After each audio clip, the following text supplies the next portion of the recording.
Hello, welcome to the Fabled 42, where we build community through friendship, gaming, and chaos. You are watching the Fables of Gahlia. This is Prelude Episode 2, and I am your Dungeon Master for the night, Jay Foster. So, welcome everyone. Um, Man, announcements, I guess, right, Chris? Yeah. Announcements. We'll do these quick. So first off, first sponsor, Critical Dice. They are sponsoring two giveaways tonight. The first one will be drawn at the return of our break, and the second one will be drawn at the end of the show. So please do stick around for those. To enter, you put !critical into the chat. And then when we launch the second giveaway, you do the same thing. Those are for all US and Canadian residents, excluding Quebec because of stupid giveaway laws. You will also be able to save 20% off of all non-subscription items by entering the code Fabled42 into the site. You can follow the link in the chat to do that. And also Griffin Co. Griffin Co. provide all of our 3D printed minis and terrain and things, and so they're absolutely incredible. And so you can go ahead and support those, them and us, by clicking the next link in the chat and entering the code Fabled42 at the checkout to save 22%. Nine Realms Gaming. They make all of their fancy gaming materials out of all natural woods. Look at that stuff. Look at it. Look at it. It smells lovely. And they even made me an absolutely beautiful custom DM screen, which will be debuted on episode 1 next week. So I'm super excited about that. But they did an incredible job. You can save 10% off of all Nine Realms Gaming stuff by clicking the next link in the chat and entering the code Fabled42. Weird, right? At the checkout, and you can save 10% on that. And they do custom work, so definitely go and get yourself some customized pieces because they're awesome. That's all the main sponsors, right, for tonight. Oh, Luck and Inspo. I'm not used to doing all of these. Luck and Inspo is live, and so all subscribers can influence the game by gifting 1 luck and no, not 2, 1 luck and 1 inspo dice, a d6, to your chosen players or DM. I didn't say that on the last one. You can at Fabled42 in the chat and then just let them know where you're sending what to. But yes, all subscriptions are greatly appreciated, and I know the players at level 1 are going to greatly appreciate the luck and inspo that you can gift to them. So and I might as well, depending on if you choose me, because I have things. Yeah. Oh man, is that it? Underground Oracle? Oh yeah, that's super important. Underground Oracle. They provide a bunch of homebrewed races, items, spells, classes, like some wizards. Oh no, you're like down. You're like. I'm all the way over here, Jay. Yeah, so they provide all of these, and it all looks fancy, just like it came out of one of the source books. It looks great. You can get all of those, including the School of the Rover, which is Fizzlewick's wizarding school, which you'll find more about, and hopefully we don't do a butcher's job of what the subclass was meant to be. So yeah, you can check those out. I think we have a link in the chat, but they are on Drive-Thru RPG and somewhere else, right, Chris? There's another site that they're on. Yeah, the link is in the chat. There you go. Just follow that. You be golden. Yeah, guys. Well, Guy, you can't see the others yet. Are we ready to start? No. Are we sitting comfortably? I'm standing on a stool. All right, my gnomish friend. Let's get into tonight's prelude episode, the final prelude of Fables of Gahlia. And so we pick up on a country path. There are sparse woodlands on either side, fresh, luscious greens. We are on the west coast of the Jalan Republic, heading towards a port city of Ship's Rest. We focus in on a horse and cart. It's an open cart with a man sat up front guiding the horses, with two passengers in the back. There is one human and a gnome. Chris, or Fizzlewick, I should say, did you want to describe your character to everyone? Yeah. I stand about 3 feet tall. I'm wearing a red jacket just like this. And I got goggles, well, just like this. I have a very unique leather spell book, and I'm kind of looking at it, and I'm taking notes. Just kind of looking around everywhere very, very quickly. Okay. And you sit next to a man that's very, very familiar to you. Long gray hair with almost like sun-cracked skin. It's very leathery. It's been out in the wilderness for a long time, but it's covered with a wiry white beard.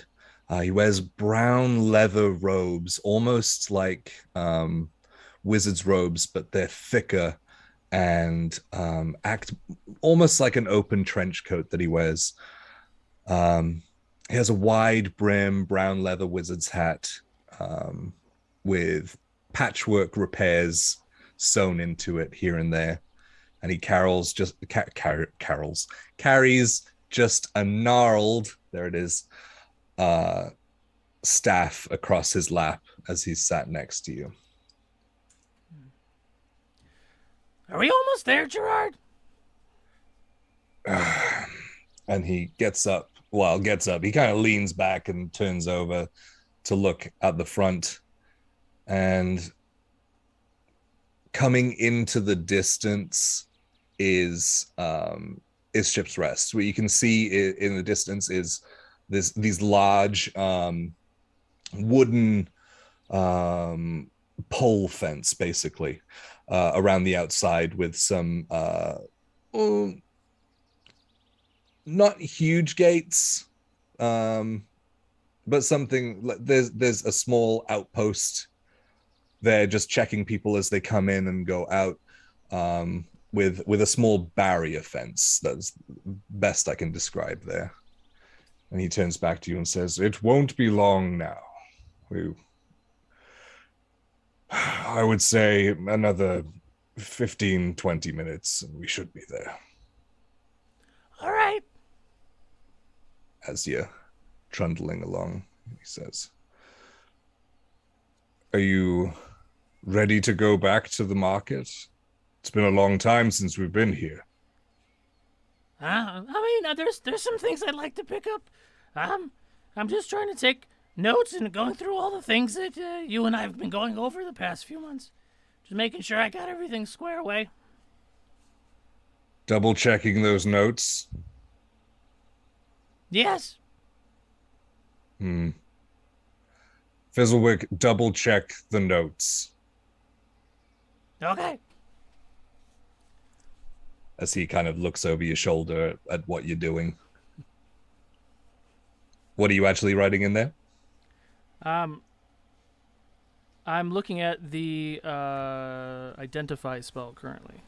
So I'm adjusting the verbal cues of what I had in there to what I think I'm supposed to put in there. Okay, he leans over and just kind of, no, you're missing the inflection over the E. You need to move. No, other way. No, other way. But, all right, got it. There. And Thomas is up front. You obviously know him. He's the one that took you to what would lead to be your second home away from home. He's a very pale human with a large brim straw hat. In his early 50s, wearing simple stitched clothes, with a bright blue colored bird on his shoulder, which is named Precious. And as you're bouncing along in the cart, he kind of leans over and says, shouldn't be long now, about 5 minutes. We should be right there. Thank you, Thomas. You're welcome, small but loud one. As you gotta travel farther to your ears. And so as you slowly start to bring Ship's Rest into view, you look up and you see these large stone buildings. And what I mean is they're not like huge, but they're made of very large and solid stone slabs. Very solid structure. There are some that are 3 stories high. That's pretty much as high as they get. Most of them are single story and 2-story. As you approach these gates, which stand about 15 foot high, so pretty tall for you, but only like a minor kind of protection for medium-sized people, let's say. And so as Thomas kind of slows the cart down and leans over to the guard and motions to the back, and in the back with you are just some bits and pieces, little bits of wares, little bits of food that have been grown at Haven Loft. Sorry, I was struggling for my own world there. Haven Loft, where he comes to sell these. This is his job, and that's how he met you. So he motions to the back, and you see these sacks of just odds and ends, little trinkets that have been made by people. There's actually in there, you see kind of just on top, there's a couple of what once were broken but are now fixed sort of basic pocket watches in there as well. And then just bags of kind of vegetables and things to the side as well. And so as he's motioning and talking to the guard nods and opens the gate, and you guys start passing through. And as it's almost like as soon as you get past those large like fence poles, that the ocean air hits you. And so you smell that salt brine in the air. You feel that moisture starting to build up as you get closer to what would be the port side, because you're now inside the city. With the salt, you can kind of, when you go to like an ocean side, and you almost feel the salt kind of building up on you just as you're around. That's kind of feeling that you get. And the horses' kind of steady thumps become more of a, as you start traveling across the cobblestones, it becomes a little more bumpy now, as the wagon doesn't actually have a suspension system. Fancy that. So you start getting bounced around a bit. The medium-sized guys are okay, but for you, it's pretty rough going.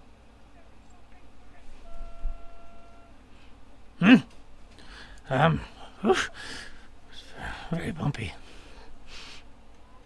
Yes, yes. Just settle down. I mean, I can't write when it's all bumpy like this. Well, then stop writing. It's better to not write than to write and get it wrong. That's fair. And so you enter the greater side of Ship's Rest. You said you wanted to pick things up. What did you have in mind? Oh, I have a list somewhere. I'm looking for a tiny ball. Some silver wire. You got a diamond? I don't know, I'll skip that one. I need some soot and just components for all the spells and things. He says soot and kind of puts his finger behind your ear and like pulls out and just kind of crumbles some dust there. That's So disgusting. Looks like you have enough. All right. I have soot. So yeah, Thomas guides you through the streets towards the marketplace, and he kind of slows you down to a stop and says, well, guys, if you want to get off and explore some of the marketplace, I will take this over where I can set up the stall. Okay. So he allows you to get off. Girard is kind of slow to his feet, kind of cricks and cracks as he's standing up, like the groans as he readies his staff and pushes off of it to stand up, and then eases himself off of the bag. I follow suit. I use my wand though, and I put it on there. Yeah. And he turns to you and just you catch a very wry smile out of the corner of his mouth, which is not often seen by you from your very stoic teacher. And so he gets down and holds his hands out for you. Yep. And so lifts you down off of the cart. Woo! All right, where to first? Well, is that... And he points off to the distance, and there seems to be a small band gathering to the stage, kind of playing a couple of bits and pieces, nothing like coherent or anything. It looks like they're kind of just starting to set up. And he's like, oh, there may be some entertainment as well today. And Thomas turns over and just says, all right, I will see you later. And starts pulling the cart off towards the side and trying to find a slot in the slowly building up to fairly busy marketplace at this point. And at that point, we shift over to another place.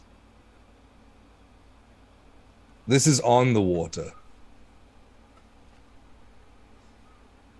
The large ship that you stand on is cutting through what small choppy waves are left as it starts to slow down. You sense that you are getting shallower waters. And so you guys kind of look forward and you're able to see the large port side, the harbor side of Ship's Rest. The ship kind of bounces rhythmically, and you hear the crash, the familiar crash for one of you, Kaiya, of the waves against the break rocks as it spills over into white foam. You get that same smell, although it's a lot stronger for you being on the sea and having the spray coming up either side. You are a little weathered, very hungry from a long travel. Kaiya, why don't you describe your character for everyone?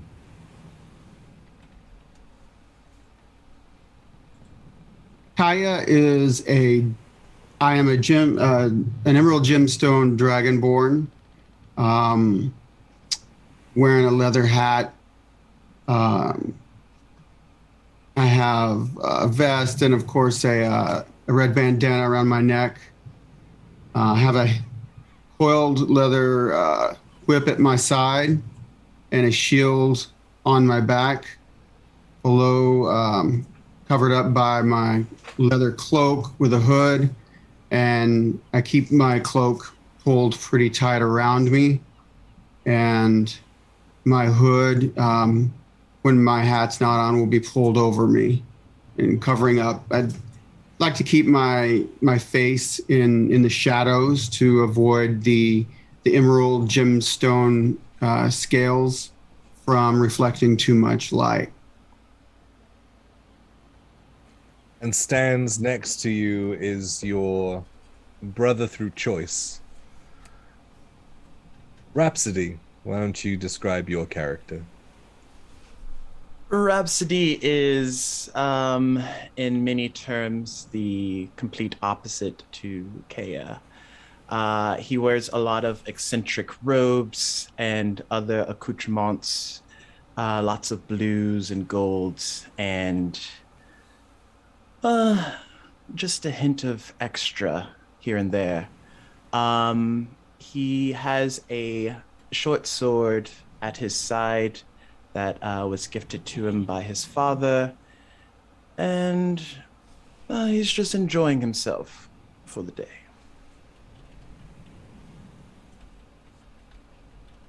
Roz, it's pretty beneficial for me to hang out with you. You seem to draw the looks away from me. You know how I don't like to be in the spotlight, so to speak. Well, Kaiya, if there's ever a time that you do not like the spotlight, I will more than happily take that away. But this is a rather long boat trip. Is this normal? I think it's probably pretty normal. I've only made the trip once, and I'm glad we're here. Hopefully we can find something to eat soon. I'm tired of the small, bland, tasteless rations we've been living on for the last few weeks. Yes, I do look forward to when we can actually settle down for an actual meal. But no sense in dallying on that.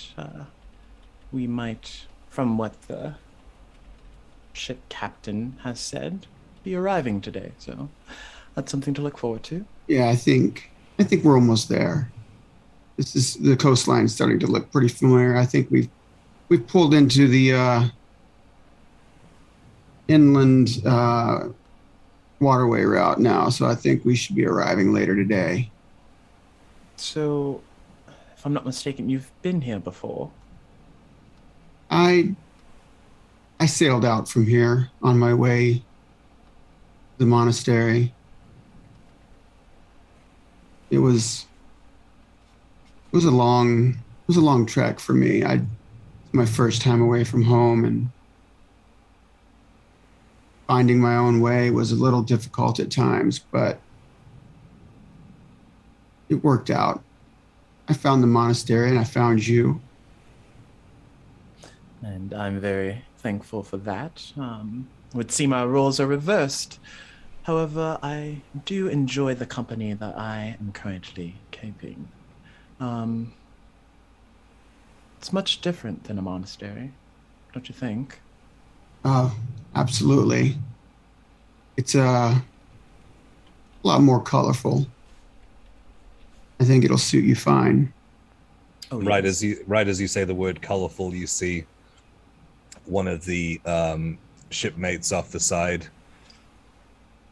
is scrubbing at one of the steps behind you, and just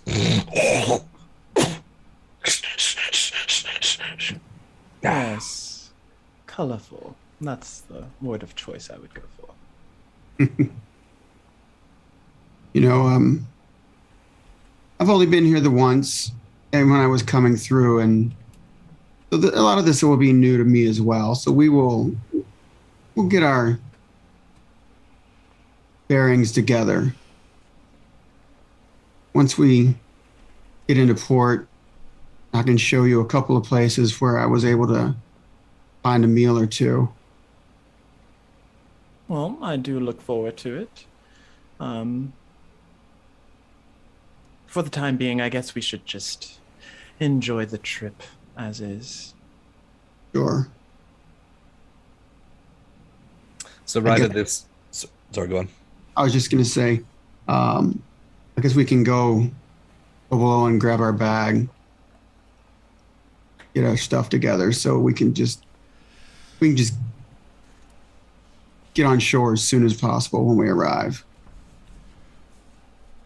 So right as you say that, you feel the ship start to slow itself, and you look up, and the harbor side is very much within view. You can see and hear the gulls overhead and other seabirds and things. This would be brand new to you, Raz, being from elsewhere. And so as the ship comes in to port, we'll flick back to Fizzlewick. Fizzlewick, what are you up to? I probably would be wandering around, keeping an eye on things, looking if there's anything interesting to observe. I might be near the bards, getting ready at the stage. I probably, after a while, would just sit down and have my legs dangling on the table until I was called to do anything else. So Girard is standing near you, leaning heavily on his staff, cum cane, and leans in gently and says, "You know, I've kept a lot of knowledge from you." Oh? Well, you haven't been the most careful of students. Oh, that's bad. Yes. Well, mostly yes.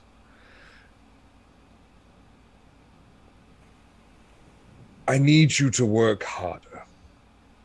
Okay. I need you to be more careful. I need you to earn this knowledge. This is the way of the rover. Yes, sir. Once I deem you fit, I will pass more knowledge on to you. But I need you to be focused in your studies, to be focused in, I'll be honest, anything. Just focus on something. Okay. I can do better. Okay. Now, that being said, I have no real business here. Oh. What would you like to do? Have I been to this market before? And you said that I have. Yeah, that's where you met Thomas. Got it. I mean, I would take some time going to the different places, getting some of the basic materials that I would need instead of listening to Rhapsody and Kaiya. I probably should have been writing that list down.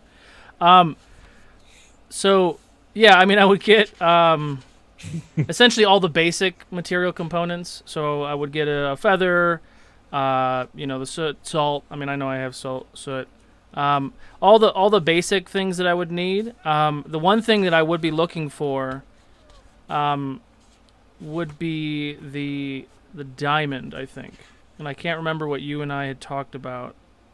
Because there was one thing that you let me have, and there was one thing that I would get later. I didn't let you have the diamond. Yeah, so there was the other thing. I had to look it up. I don't remember. Yep. So I would be trying to heed his like, what would he want me to be doing right now? Would he want me to be studying and doing that stuff? He had his little talk with you. Almost father-son, mainly teacher, student. But you get the feeling that he just wants you to have just an off day. Like, you guys don't often make it all the way down to Ship's Rest. It's usually Thomas that goes by himself. But he asked on your behalf to go there. And so that's why you were traveling, and he's just kind of letting you have a day. So a day? Oh. Well, Gerard, of all the components and things that I've gotten, there's only two that I still need to acquire. One is a pearl worth 100 gold pieces, which is kind of a tall order, and a diamond. 100 gold? Well, yeah, I mean, you taught me how to do the identify spell, but I can't do it without having a pearl. Oh, it's for identify, I see. Yeah, and then a diamond of 50 gold pieces, which I understand I could probably wait to do those. But you just want me to do something else than study? Study can be left for the cart on the way home. I want you to enjoy the day.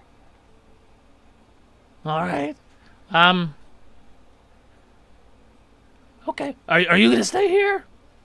No, I'm coming with you. Someone has to keep an eye on you. You're right. I'm going to put my book into my little, like, side holder. Have you had an apple in a while? Let's go have an apple. All right. And, okay, make, investigation or perception check. This is the first roll. You said investigation or perception? Yeah. I'll choose investigation. That's 16. 16? Okay. Yeah, so you can see there is a stall over in the multitude of stalls that are there. This is actually a fairly busy and big marketplace. You can see there is a stall with kind of more like Western style classic fruits, like apples, pears, things like that. And there's the loud marketeer behind, sort of yelling out, "Apples, 3 copper, come and get it." I'd like to have 2 apples, please. Where did... Oh. Down here. Yeah, hello. Hello. Hello there. What did you want? I would like 2 apples, please. 2 apples. All right. Big spender. And he puts 2 apples together into like a paper bag. Kind of rolls down the top and says, "That'll be 6 copper." Here you go. And takes it. Says, "Anything else? I got pears." Yeah, take a pear too. Sure, all right. And so you guys go through and pick out whatever fruits you want. Was there anything in particular that you wanted other than the apple? Not right now. I'm just kind of, I don't know what to do. He asked me to just do. I'm kind of like mumbling to myself, and I could. Yeah. What should we do next? I kind of like yell. I like whisper into my jacket. All right. So I'll hand him, Gerard, an apple, and I'll put the pear in my pocket, and I'll just take a bite of the apple, and then I'll continue down, looking if there's any trinket. Like, I know there's a lot of fruit stands and stuff, but I'm looking for like trinket stands and things. So I'll wander around looking for something like that. Okay, yeah. So, following with your last check, I would say that you could see something like a small stand that has some like metalwares and things on it. Looks like knives, forks. There's like dotted around pieces of metalwork over there. Yeah. Hello. Are these sharp knives? He says, yes, and pulls them back slowly. Why are you pulling them back? Are these knives sharp enough to cut a kiwi? A kiwi? Yeah, like a fruit. Can you cut fruit with these knives? Well, yes. You asked if they were sharp. Of course they can cut a kiwi. Mm. Would you like one? I'm not sure. What else do you have besides knives? Well, I have forks, spoons, Spoon? ladles. Would you like me to keep listing the things in front of you? No. I just imagine him with like his hands and like his big nose on the table, like. So you can only see the front line of things. Do you have Is any? there something I can help you find? I'm looking for something unique. Something tinkerous, maybe. Tinkerous. Pray tell, what are you looking for? Maybe I can be of service to you. Well, I'm kind of an engineer. I like to tinker. I like to dabble and try to see how things work. I'm not really sure what I'm looking for until I know how to see it. I see. And I'll pull, Maybe you I'll should- pull the goggles down and try to look at his silverware too. Like, It's just black. Like why is it so dark? those are the welding goggles. Oh, right. Yeah, was there anything in particular that you were actually looking for? No. No? I mean, he has little tools and things, like multi-tools. This guy's obviously like a fairly skilled kind of metalsmith in terms of like small, intricate things. Hey, that little thing with the handle. What is that? And I'm gonna point to. Do you have anything that looks like a Gerber, where it has like a Swiss Army? Oh, like a Leatherman that folds Yes. out? Yeah. Yeah, with all sorts of little tiny tools and things. Let me take a look. And he keeps one eye on you and kind of looks down to the side and starts kind of rummaging. You hear a lot of like he's digging through a lot of things that he has and pulls out what looks to be what you're looking for. He kind of unfolds it and it turns into a rudimentary pair of pliers with a little spring that kind of keeps Ooh. it opening. No, I'm not gonna use Mage Hand. Yeah. What? How much would that cost? Oh, this? Yeah. This is very special. Well, I won't take less than a gold for it. a gold. Yes. A gold. whole. Solo is really bad at this. What's the conversion rate? Silver to gold, copper to silver. There you go. In- 10. 10? Is it 10 copper is 1 silver and 10 silver is 1 gold? Got it. What about 9 silver? Well, that would be less than a gold.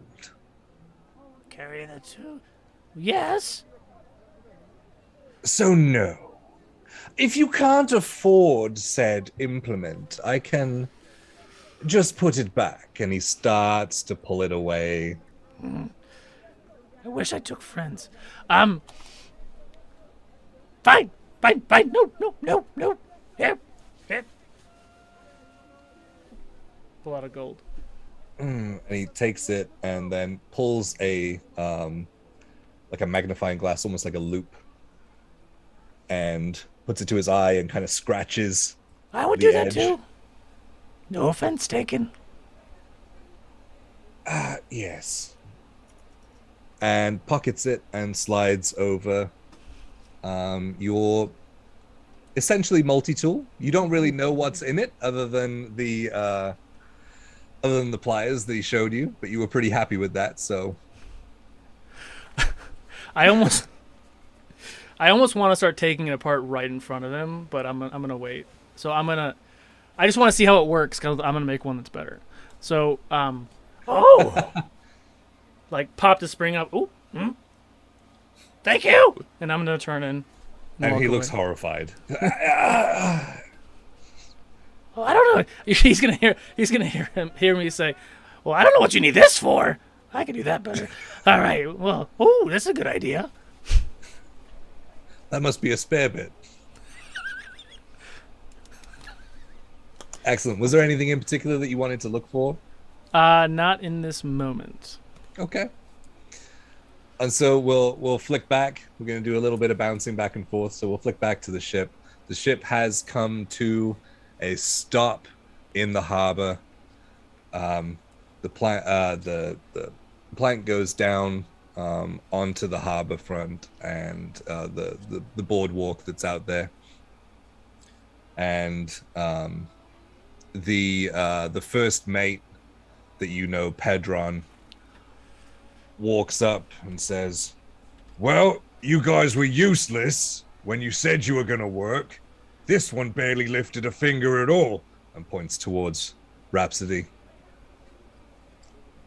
I lift my fingers, darling. Don't know what you're talking about. Yeah, but we prefer with mops in them. Oh, why would I ever touch one of those? Just get out of here. You know, Pedron, you know, I did enough work for the both of us. For both of you? Right. Get out. Sling your hook. I take offense to that. I always do my chores. Out. Out. All right, thanks for the ride, Pedron. And you just kind of hear muttering as he turns and walks away. Let's grab our gear and get on shore, Raz. Whatever does he mean by doing your own share? Like, didn't we have to pay a fee or something to go across the ship? Well, you're right, but I think we got a discounted fee because we were supposed to do a little bit of work. I tried to do enough for the both of us, but I suppose that he wanted to see you actually doing something, but I think we're all right. I don't think there's really any hard feelings, but let's get on. All right, well, I just think that he should be more specific in the future if he wants me to do something. And, you know, we don't have much coin. I think maybe there's this stall at a market nearby that we can probably grab a little grub and then, you know, find our way around and go find some place to stay. I don't know exactly where, you know, you want to go on this adventure, but, you know, I'm here by your side and you just lead the way. Well, I could use something to eat, but perhaps if we are low on funds, figuring out a way to kind of like looks back work essentially. Yeah. Maybe somebody at an inn or something can tell us where we might find some work. Perhaps. And he'll just start to gather up his few belongings and follow Kaiya out of the dock area. Okay. I'll use this moment to just say inspo and luck to Fizzlewick. Ooh. And 1 luck to to Kaiya, and 1 inspo to Rhapsody. Thank you, chat. Yeah. They'll need it. What? So you guys walk down the plank, you disembark the ship, and it leads onto almost a snake way of boardwalks that are actually in the waterfront itself. And as you walk through, you see there are a myriad of different sized ships, different styles from different areas of Gahlia. This is a heavy port city for a lot of different places. And so as you make your way through there, it opens up and you see the same style of buildings as I described earlier, the large stone slabs, nothing incredibly tall, but solidly built. Are you guys just heading towards the market? What would you like to do? I'm going to stop someone and ask them where we might be able to find a place to stay, maybe get a little work so we can, cover our expenses for a few days before we head out. Okay. So you're just flagging someone down? Sure. So there's a lithe gentleman with boots and baggy pants and a somewhat open white shirt, kind of disheveled hair that's kind of shaved around the sides, almost like a very, very short bowl cut. And he says, what you want? Pardon me, sir, but it's been a while since I've been through here. Do you direct me to a place maybe not too expensive that I could maybe find a place to stay, someone I could talk to about getting some work before we head out? And you can see him, he's starting to try to peer under your hood a little as he's listening. He says, yeah. I mean, if you need somewhere to stay, there's always the Hold Bucket. The Hold Bucket, did you say? The Hold Bucket, yeah. The Hold like Bucket. Okay. Bucket with a hole in it. Oh, right. Okay, so it doesn't hold any water then. All right. Right. All right. It's like irony or something. Right. It makes a lot of sense now. And all right. you wanted someone to stay and work, was it?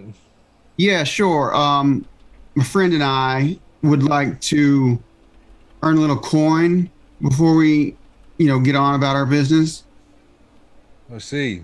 Some kind of fancy folk strutting around here with all that. I wouldn't call us fancy. This is just a normal day for me. Right. As you can see, like little stains all over his white shirt. Yeah, I mean, the Whole Bucket, it has some like job postings and things, I guess, like handiwork and stuff like that. You might be able to pay for your rest if you help them patch that hole. Right. It makes a lot of sense. Yeah. Yeah. So, I mean, if you follow around the marketplace over to the other side, you should find it over there. All right, man. I sure appreciate your time. Yeah. And he kind of walks back, but eyeing you up for a little while before he finally starts turning.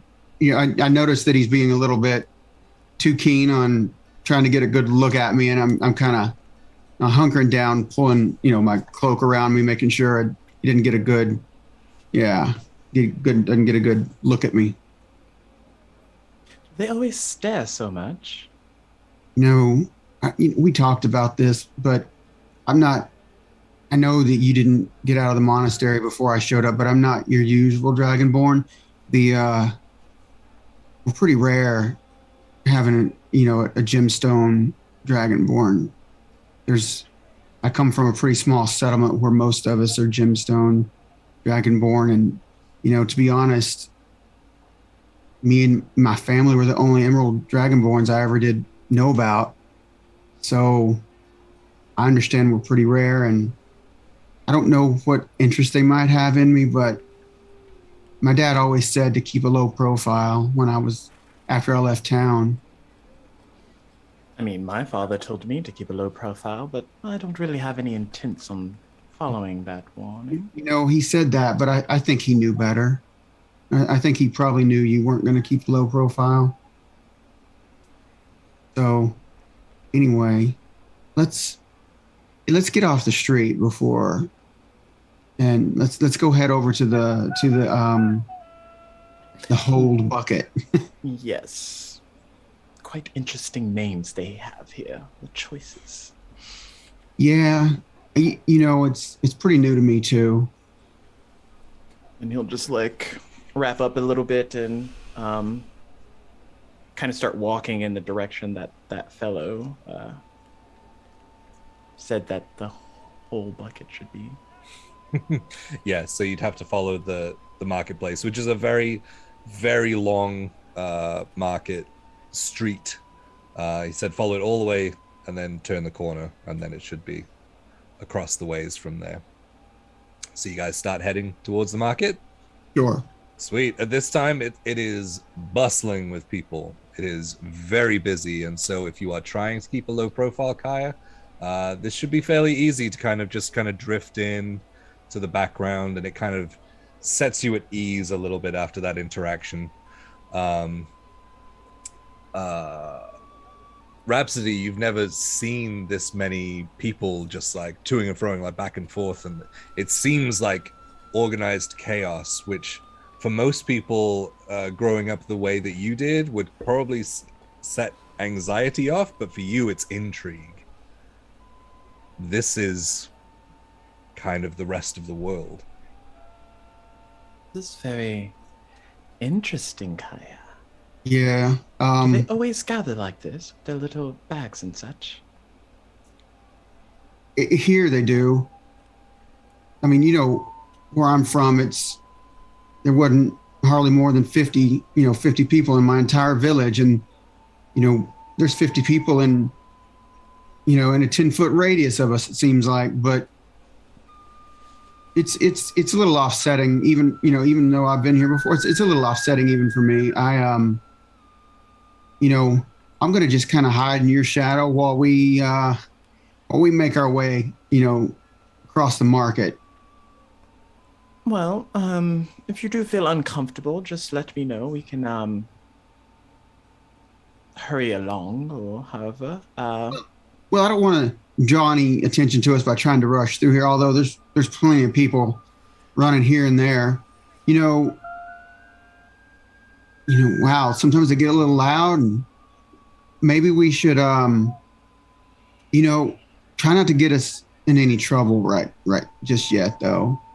I know you have a way sometimes. I don't intentionally attract trouble. It kind of is drawn to me. Yeah, I can see your point of view from that, but let's get on over there. Okay, I mean, if you insist, we can go along. We'll try not to meander. Okay. So as you guys start to enter the main marketplace and starting to blend into the crowds and things that are around, is there anything that you're looking for within the marketplace? Roz will as they're walking through, just look at a few stalls and do the picking up an object as if you're going to buy it, but then realizing it looks too cheap, and then setting it back down tackily, and then moving on to the next one. But he'll do that every once in a while. He won't buy anything. So you see several patrons kind of, as you pick things up and inspect them, they're like, and then as you put them down. Roz, looking around, I mean, there's people of,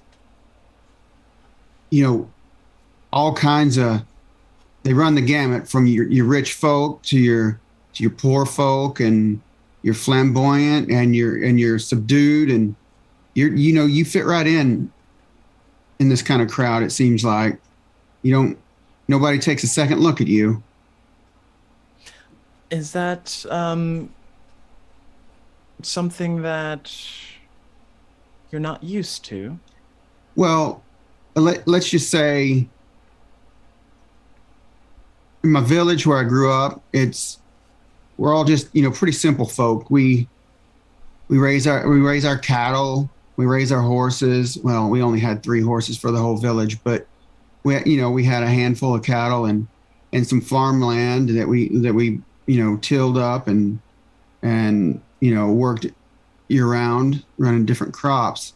But mostly it was just to feed our village, and we traded every once in a while. And I made a few treks, here and there when I was learning to trade. But even the small towns that we went and traded with, I went on a few trips doing that. But they weren't really big in and of themselves either, But my first time through here was pretty enlightening, so to speak.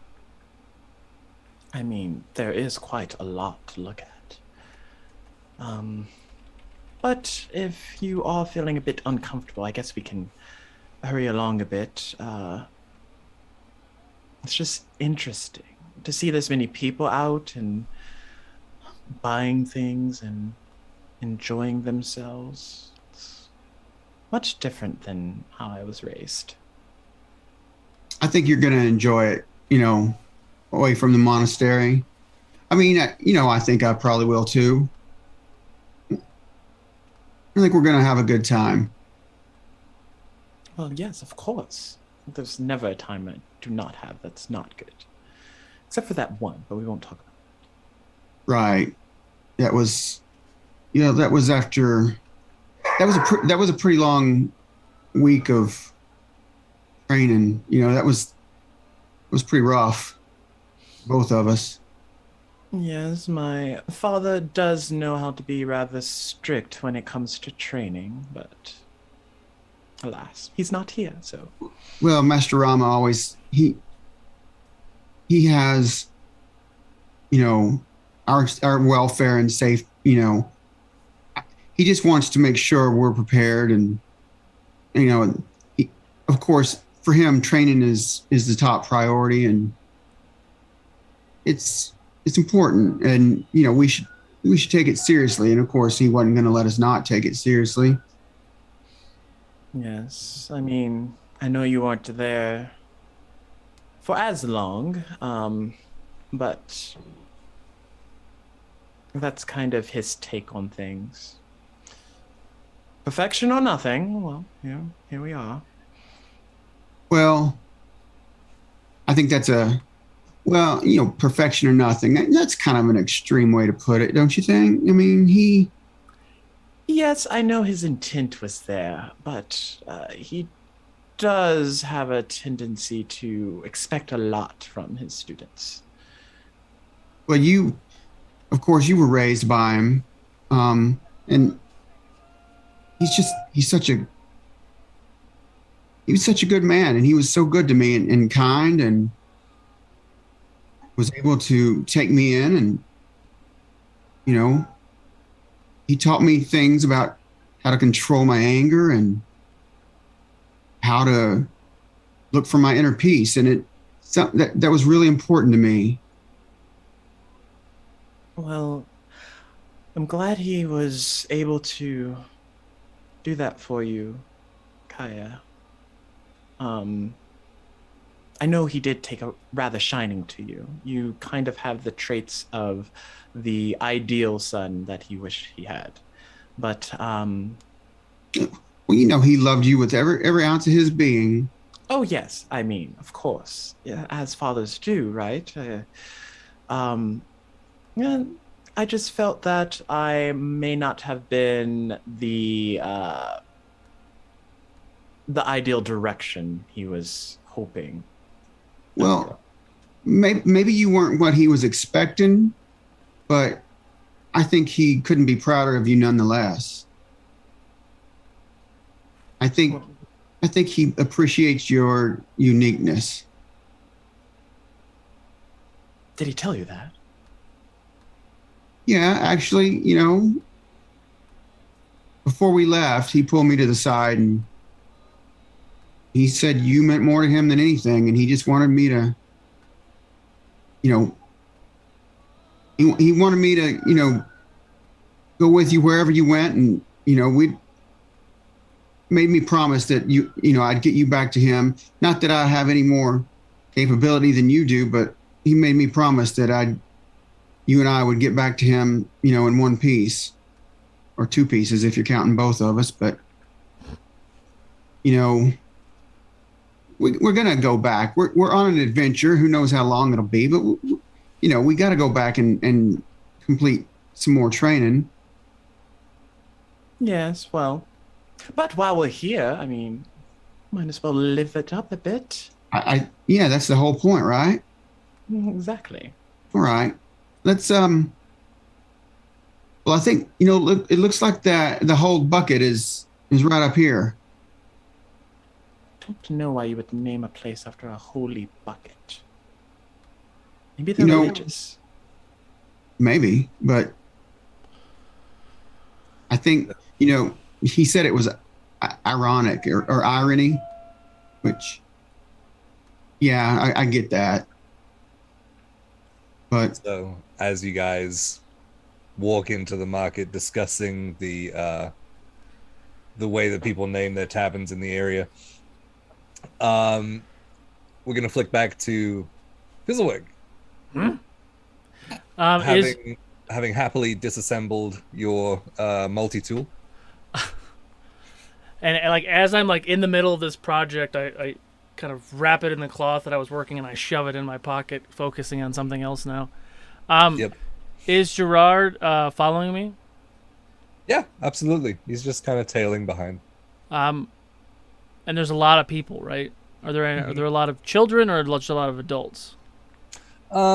It's mainly adults. It's not really. There's nothing really there for kids. So the kids that are there are kind of being dragged along with their parents. There's like a girl that like runs up to the trinket stand that you were at and starts like making a grab for the knives, and the mother like drags her away quickly, like, get off of it, and starts pulling her away. And she's like, ah, ah. So aggressive. If I had a knife, I'd give it to you. Takes notes.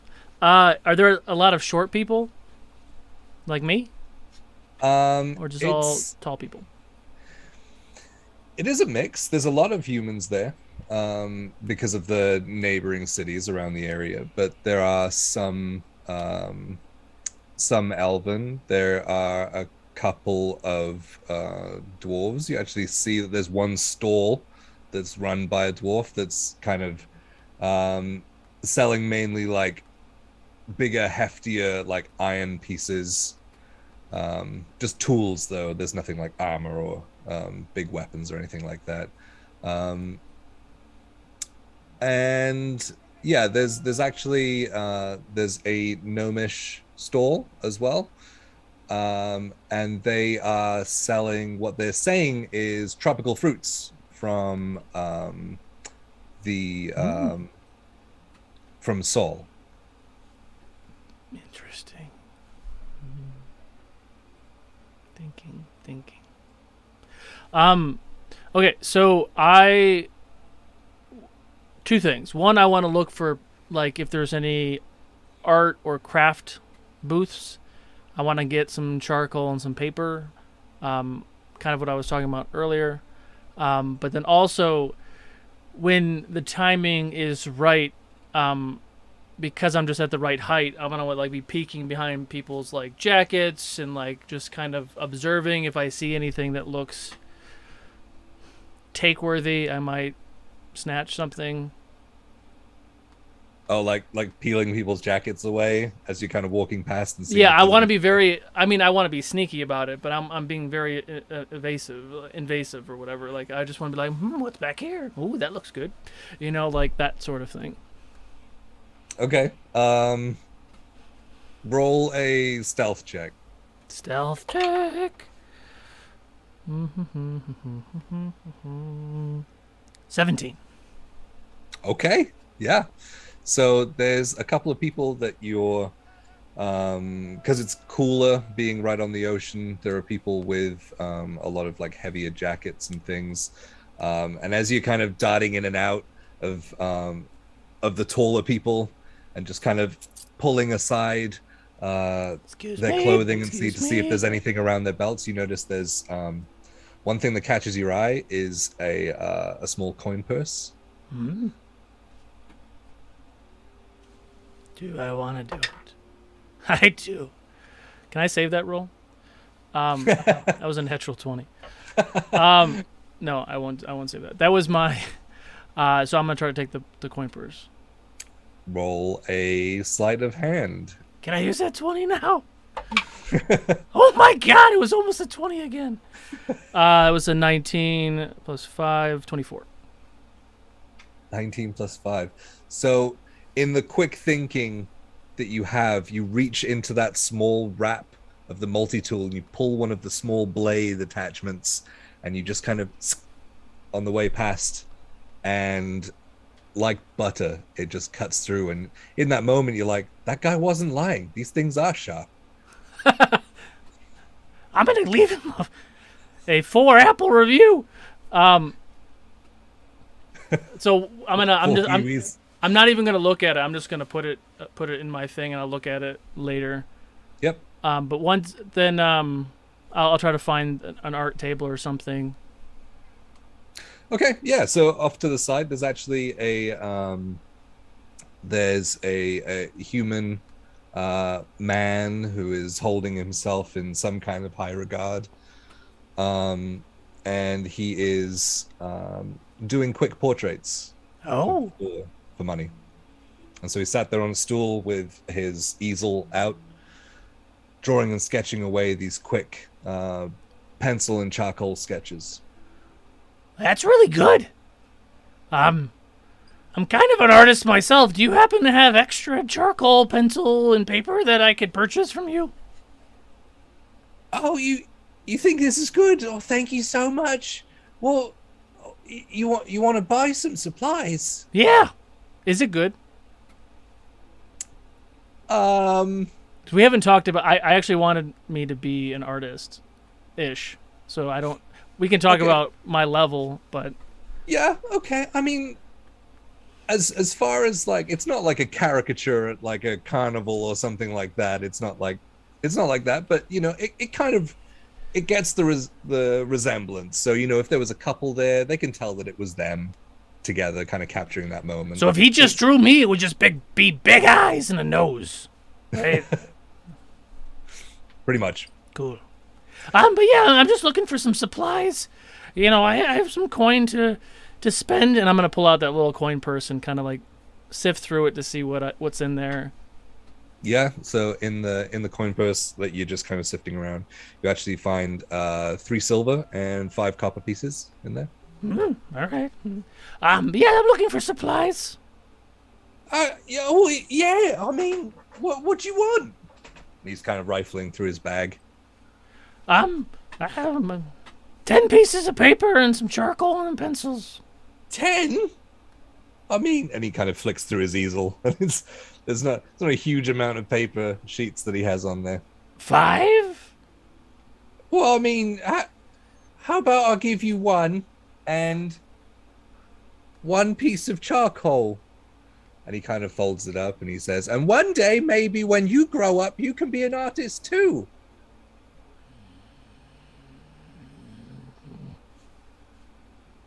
And hands you the paper and charcoal. Be good, Fizzlewick. Be good.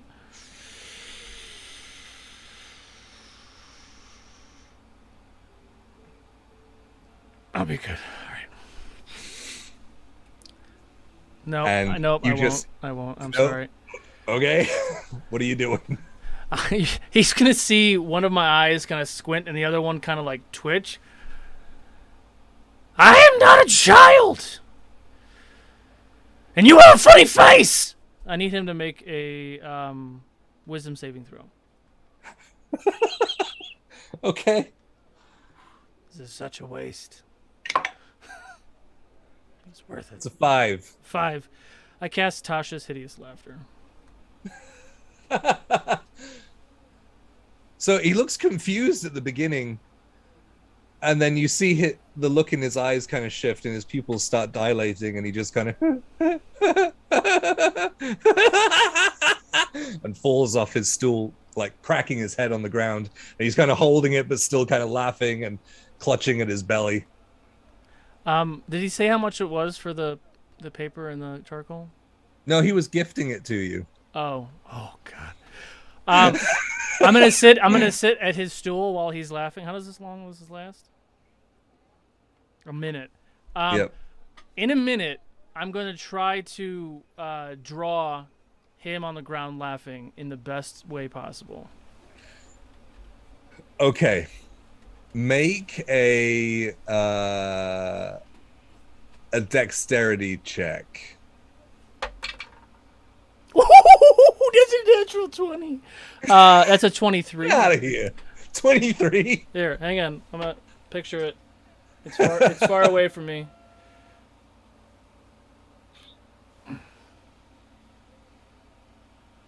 So in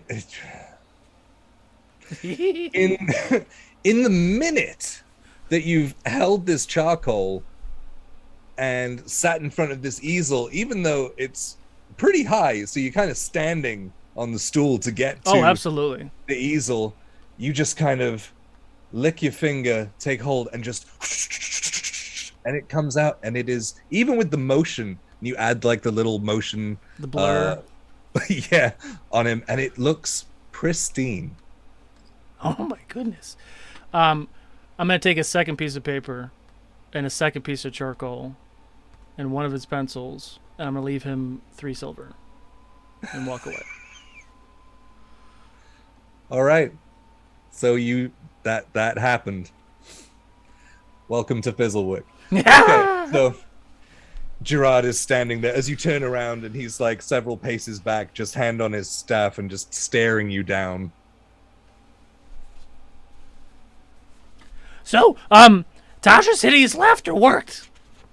It was very successful. Yes, and it is meant to be a defensive spell, but...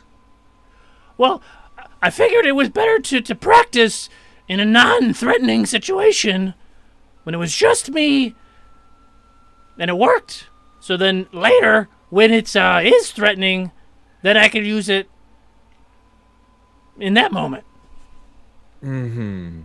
But did you see the drawing? I left the drawing for the guy, by the way. I didn't take the drawing with me. Yeah, so he saw it. He wasn't that far away. And he says, yes, and it is actually really good. Thank you. I was surprised myself. And he will, well, it seems like the spell is wearing off, so let's just... And he kind of guides you, like, on the back of your head, kind of pushes you like a toddler, like, through the crowd. And he kind of just shimmies through in order for you to disappear out. And so as you get on the other side of that small crowd that you've filtered through, you see right up ahead there is a very attractive female human with olive skin and where is it? I'm sorry. Olive skin.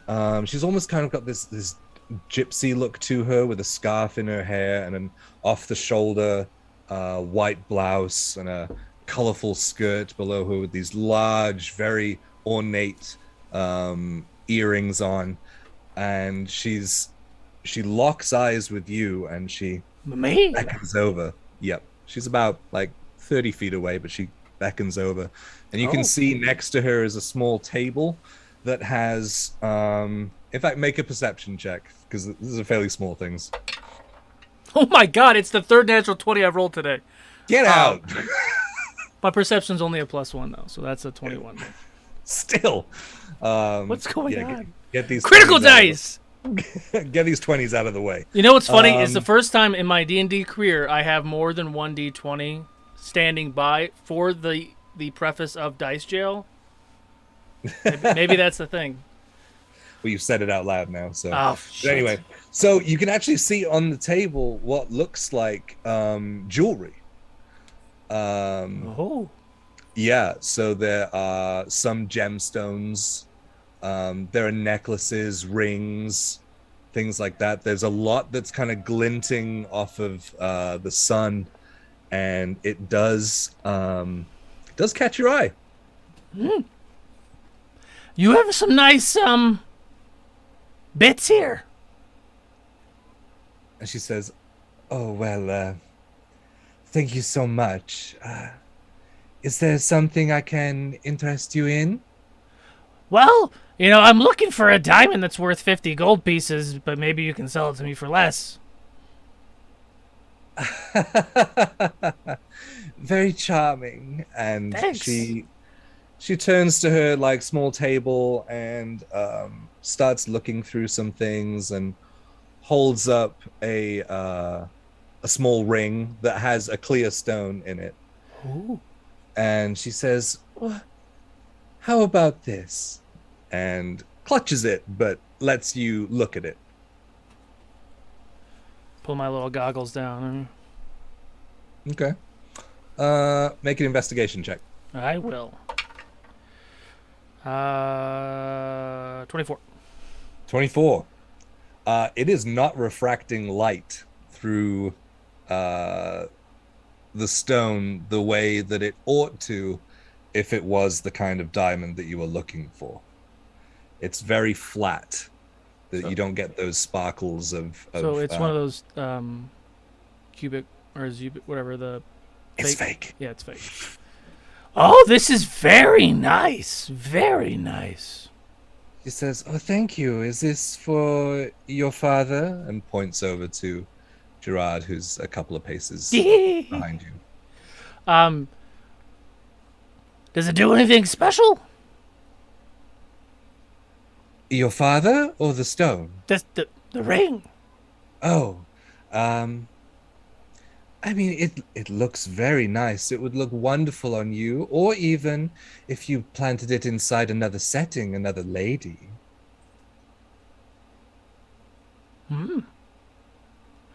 Are there any oh my god.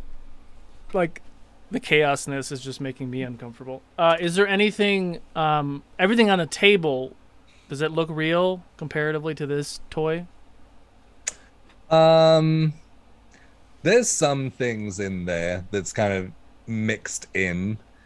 It's kind of lower cost Got it. jewelry, but the gold is gold, and from what you can tell, the silver is silver. Okay. Well, let me think about it. I'm gonna go wander around and then I'll come back. You gonna be here all day? Yeah, I plan to. What about your you never said, was he your father? You're very curious about my father. I don't have anything because I'm level 1.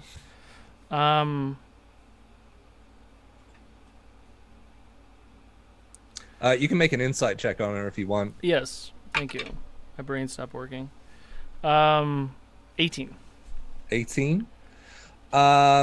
Yeah, so you would be able to tell with that she assumes that he is the older one, and so may have more money that he is willing to part with. Oh, I see. Not like ill intent, but just wants money. Yeah. Got it. Gerard, I think the nice lady wants to talk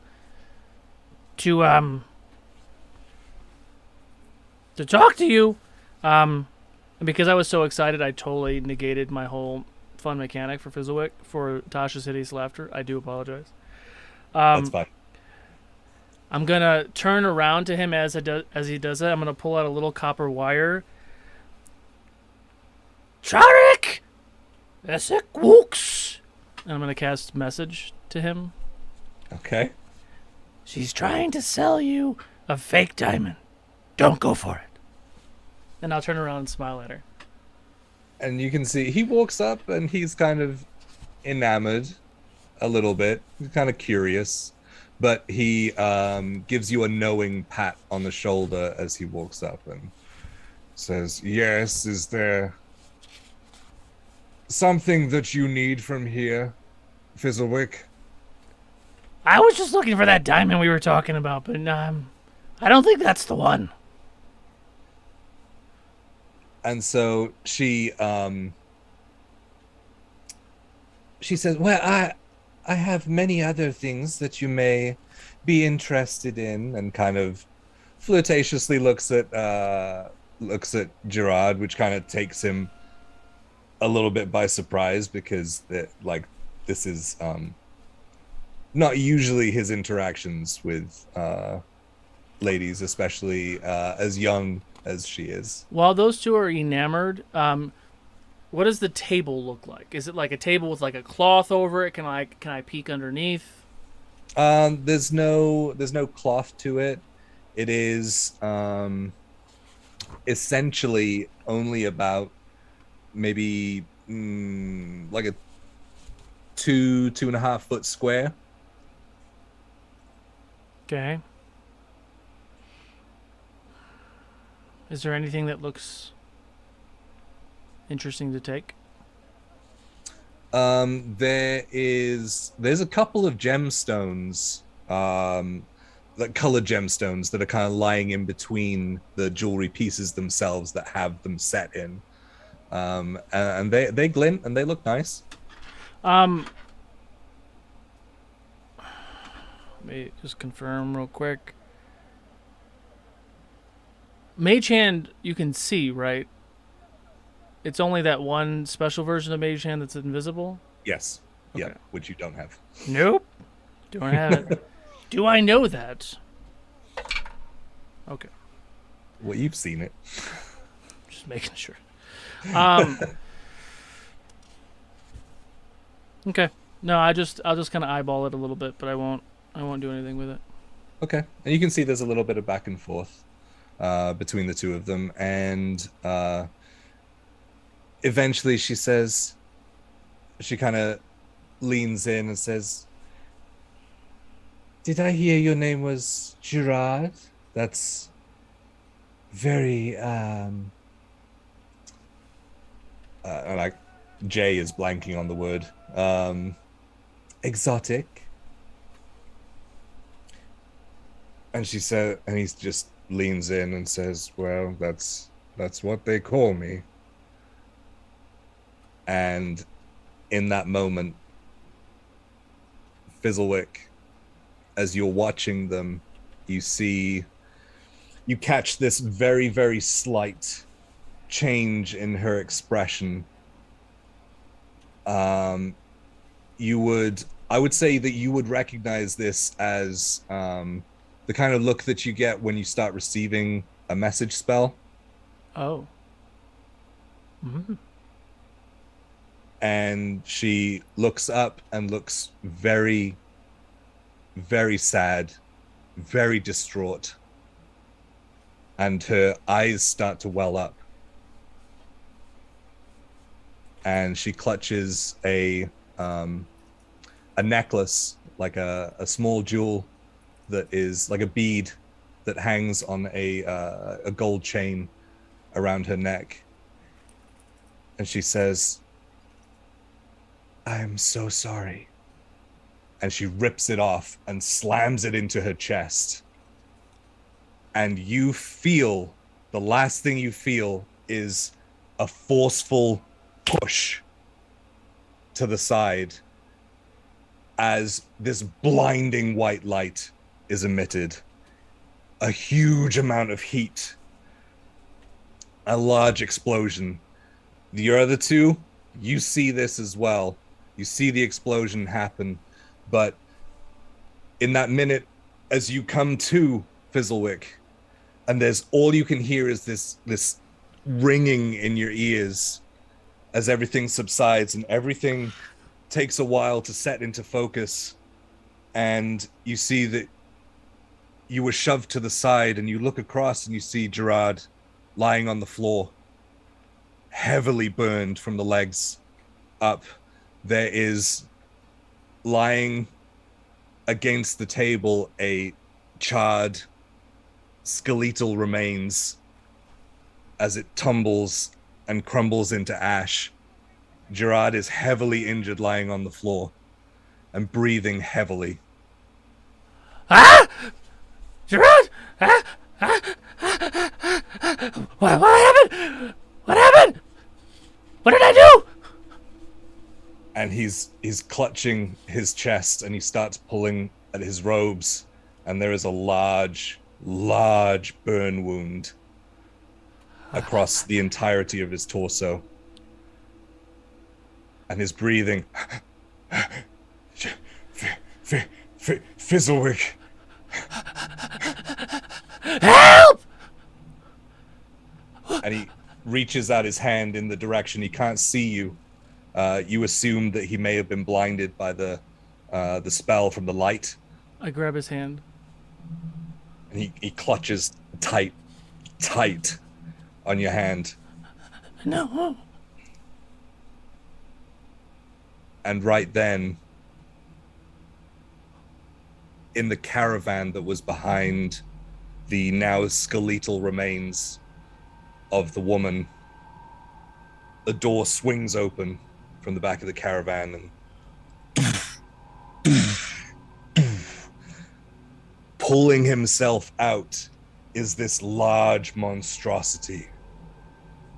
He looks like a mix between human and dragon. His long, oily hair draped in front of his face. He has one serpentine eye and one human looking.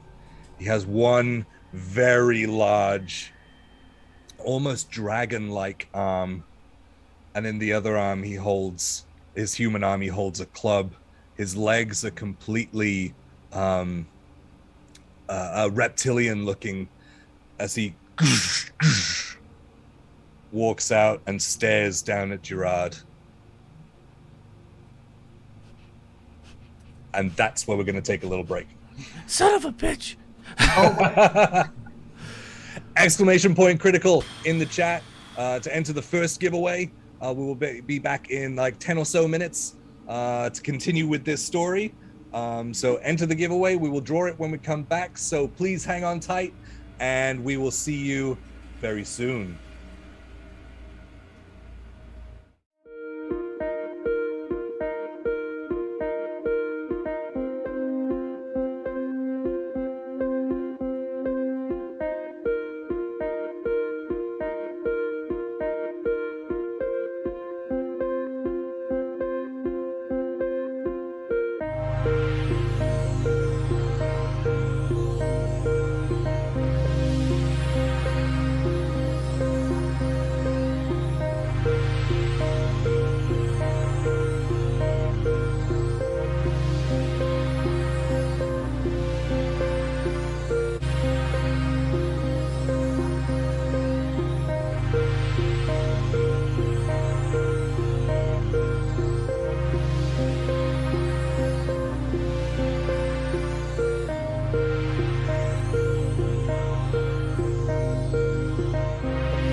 Welcome back, everyone. Thank you for sticking around.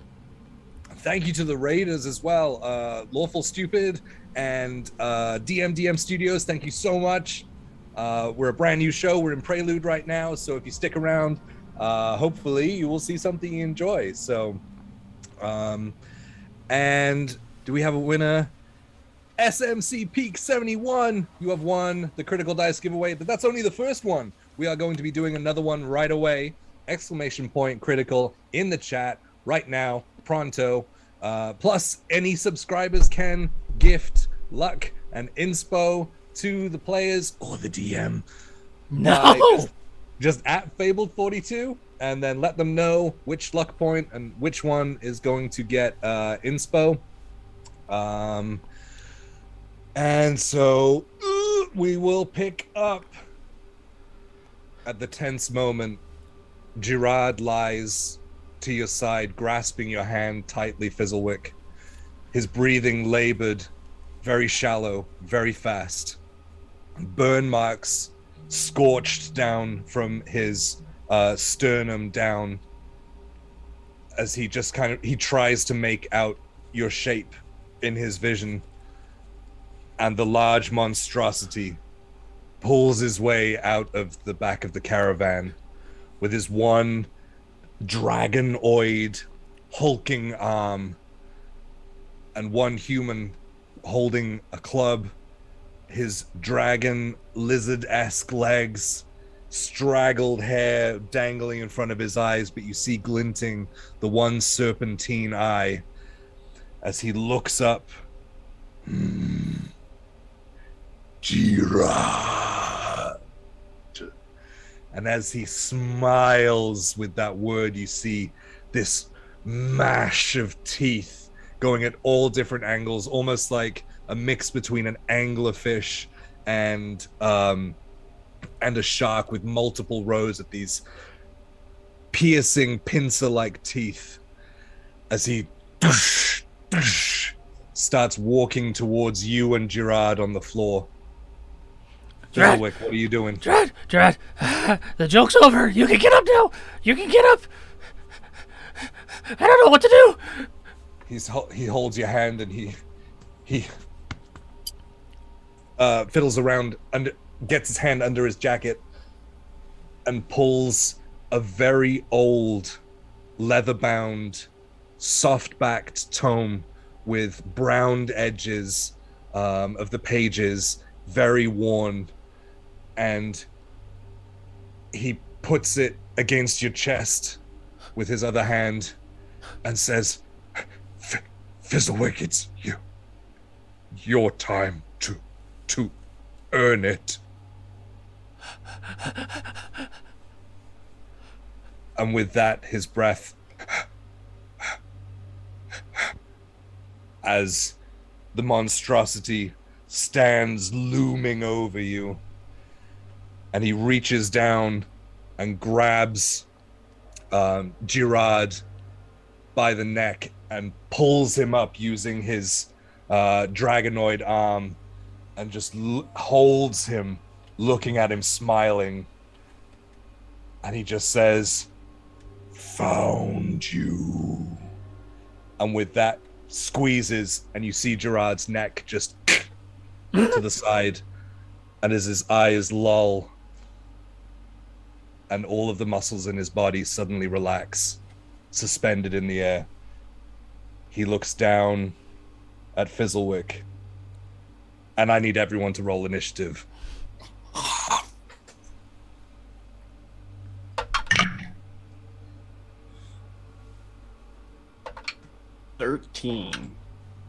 Natural 1. For a 6. Oh no, really? Yep. First roll of the campaign for me was a natural 1. I should use my 1 luck and re-roll it. Yeah, give me 1 sec. Just making a couple rolls. There's a few deals in the chat too. 4 sets of luck and inspo. When you get a chance. Yep. Because you're not doing anything else but crushing my heart. Just rolling some dice, man. Fizzlewick, what'd you get? 15. 15.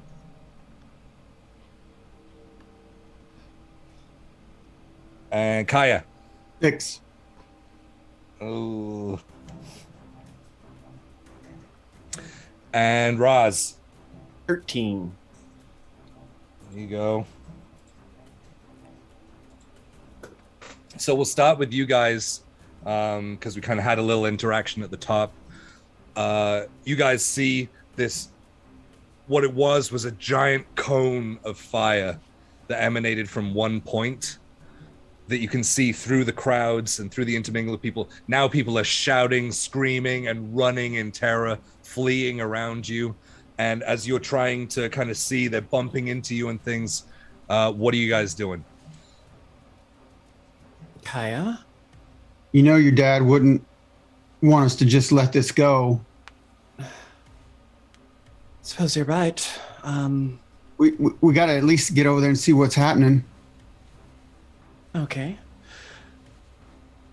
Let's go then. We'll see what it is. Okay. So you guys are just booking it towards. Okay. So as you're coming up closer, you will see the large monstrosity holding up the lifeless, limp body of what looks like a leather-clad wizard. As the monstrosity smiles at it, and you see, well, probably not just yet. So we will go to next in line is Fizzlewick. What are you doing? You want me to show the thing? Ooh, let's show the map. Oh. Woo! And also, there's a extra player perspective. Okay. Where so would we got- the Oh, no. two of them be?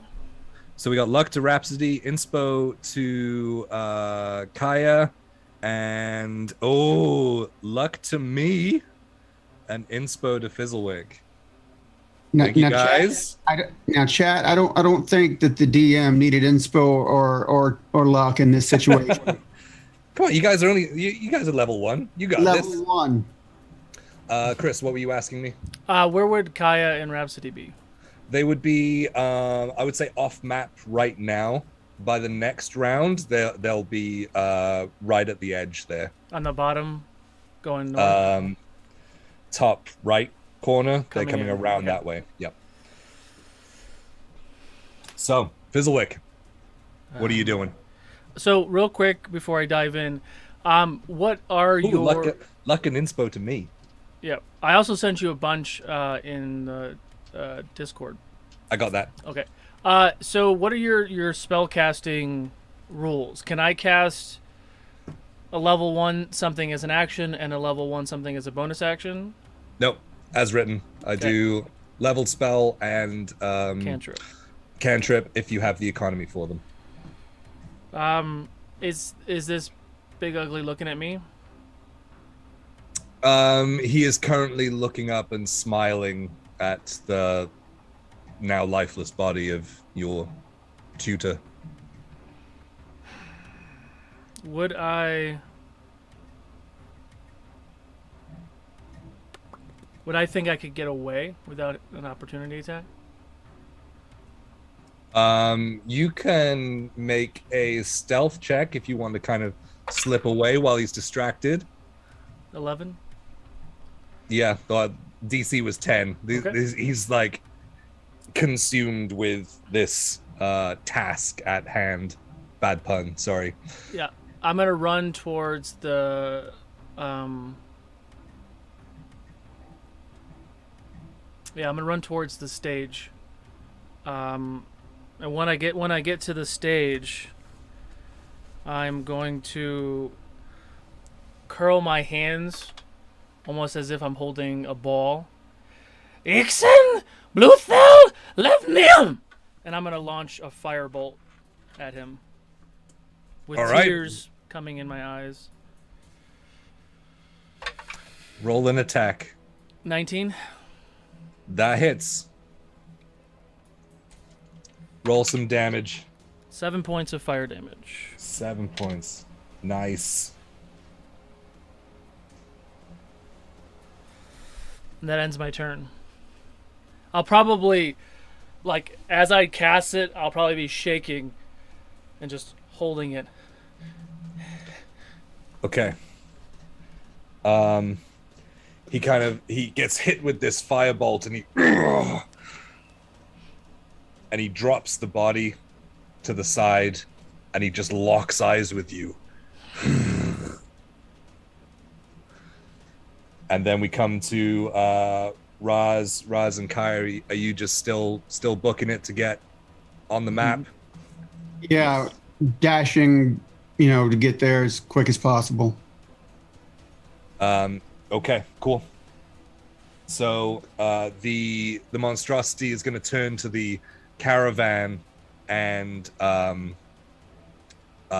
he's going to motion with his head away, and as that happens, the small area behind it, between the caravan and the wall, there are some not as large, but kind of not worse looking in terms of like terrifying, but worse looking in sort of terms of incomplete. These guys have dragonoid parts, but they're sewn onto them with stitch marks, like large stitch marks, and still bruised scarring around them, as 4 of these kind of pile out, going as they come out from around the back, and they're going to just be filling up the area behind the main monster, looking for direction. And that will end theirs. And the largest one, the main monster, he is going to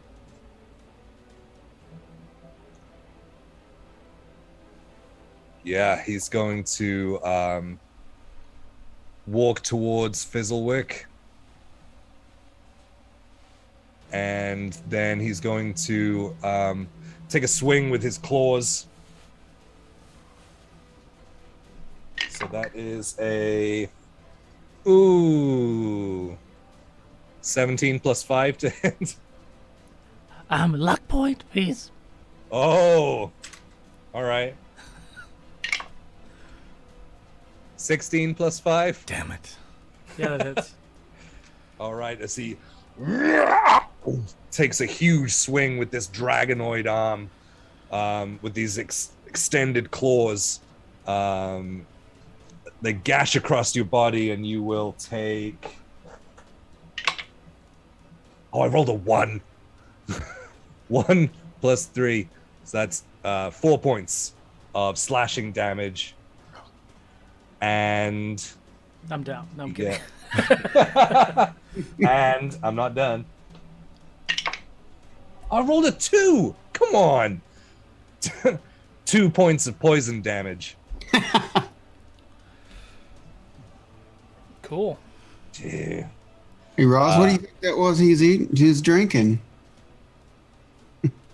Okay, so as you guys kind of filter up on the side there, in fact, the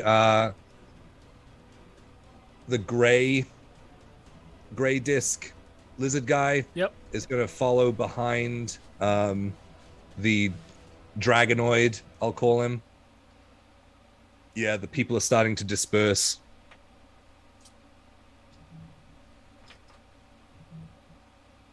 Okay. And that'll be his turn. The gold one will do the same.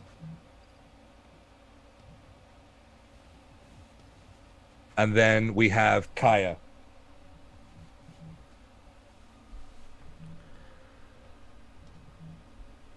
It's my turn. It is. All right. Well, I'm going to move up, and it's obvious that this monster-looking thing is bad, and so I'm going to get up to 10 feet from him, and I'm going to try to use my whip to grab his arm and jerk him away from Fizzlewick. Okay, so you're going to attempt to grapple? Well, just an attack. The flavorful attack. Oh, you good? All right, roll to hit. That will be. You need to be what, 10 feet away? Yes, 10 feet. So that'll be a 20 to hit. Yeah, that hits. All right, and that's gonna be a D4 plus 5. So that'll be 8 points of damage. Is it slashing damage from my whip? Ooh, okay. So Kaiya, as you sprint and stop and slide across the ground and take your whip, curl it around your head and whip at it, and it doesn't quite hit its arm, but it flicks it across the face and leaves this single cut across underneath its eye as he turns to you. Where I'm from, you're not supposed to pick on, people smaller than you, so why don't you just get away from him? All right. Do you have anything else? Yeah, that's it. Okay. So seeing that, the purple dragonling guy is going to run up to Kaiya, as long as he can get there. If it makes sense.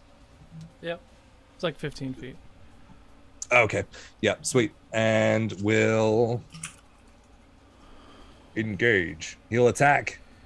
He's going to go for a bite attack. As you see, his skull is almost like a blunted snake's face.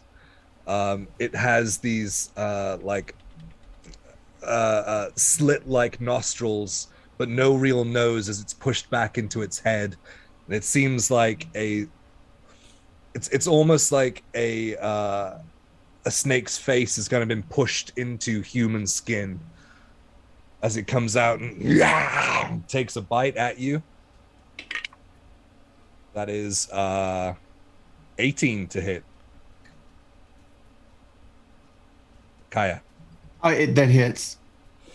All right. And so as you feel his teeth, jagged, pointed in all directions, teeth sinking into you, that is... that's better. That is 7 points of piercing damage as he takes a chunk out of you and then pulls away with now blood running down its face. And then little blue guy bringing up the rear is going to run up and he's going to go towards Fizzlewick at this point. So he's going to arc around at least as far as he can get. What's his movement? 30? Good. Yep. Okay, so that's that turn. We're back up to the top with the large monstrosity, and seeing him taking this damage from other directions and things and looking around at everyone, he's just going to turn and start walking away. That will give Kaiya an opportunity attack. I shall take it. Do it. How do you do weapons and stuff? Because I have my staff on me. Can I also get one? Yeah, sure. Does it have any bludgeoning damage, or is it only listed as a... Well, because of Rover, I can use right. my intelligence modifier on it. Mm-hmm. So that'll be a 25 to hit. At level 1? Yeah, Jesus. I rolled All an right. 18. That's I, it. rolled, I have a +7 to hit with my whip. Yeah, that'll hit. So that's The 13. kind of 13 just misses. and that'll be 8 more points of damage. And I'm going to say, you got friends apparently, and I think we're going to have to just take care of all of them.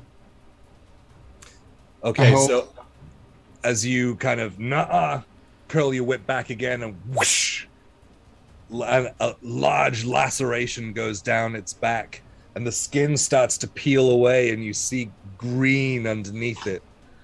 It's not bleeding. It looks like flesh underneath it. As he kind of turns and finish them. As he stomps through that space, and he rolls his shoulders over so that his skin is tight, and that laceration that you see on his back just starts to tear and split, the skin breaking on 2 sides now of his shoulder blades as these large green wings unfurl behind him. But they look lazy and mutated as they drape rather than spreading, as he takes a and a larger beat as he takes off into the air and flies over the wall and leaves. That was the big one, right? That was, yep.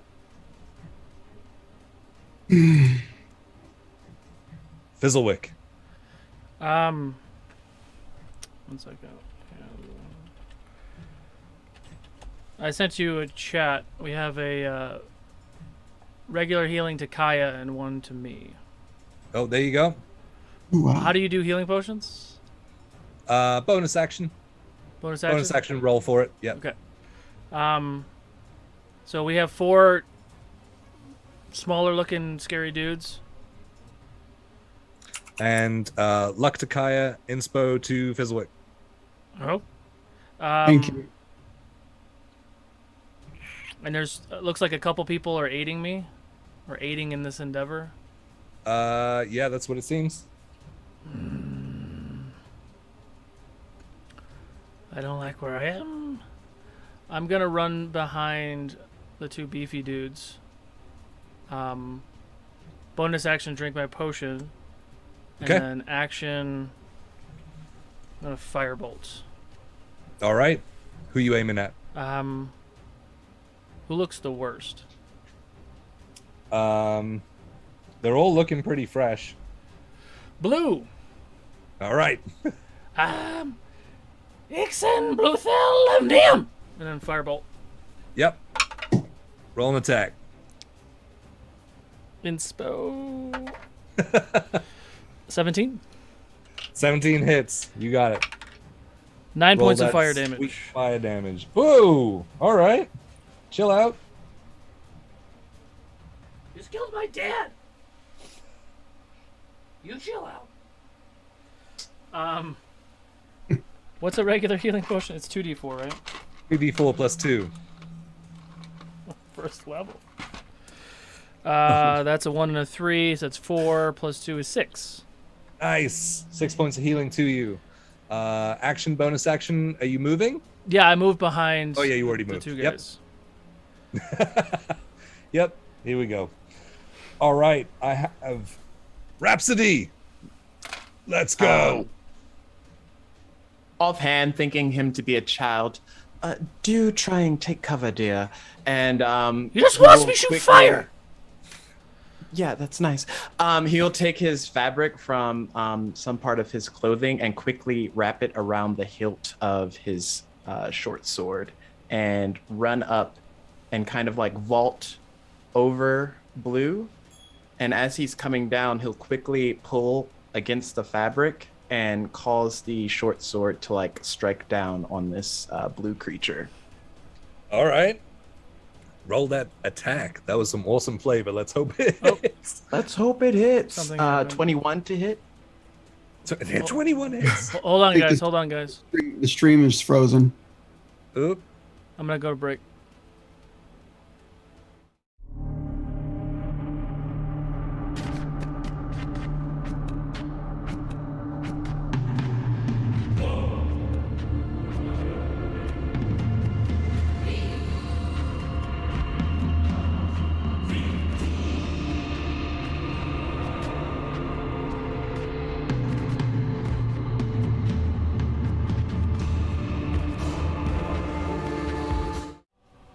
So not knowing who Fizzlewick is, he's going to mistake him for a child and say, do take cover, dear, and quickly wrap his cloth from a piece of fabric on his clothing around the hilt of his short sword and jump across this blue creature and land on the opposite side of him. And as he does, he will tug at the fabric and cause the short sword to strike down on this creature. Ooh. All right. What did you roll to hit? 21 to hit. Oh yeah, that hits. And 5 piercing damage. Okay. Short swords are piercing. Nice to know.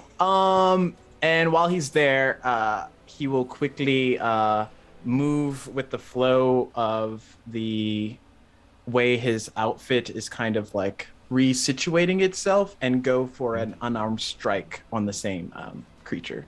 Okay. Bonus action unarmed strike. Roll to hit. Okay, we're gonna luck that real quick. Ooh, that 20 for 26. Yes. Oh, that hits. Extra 8 bludgeoning damage.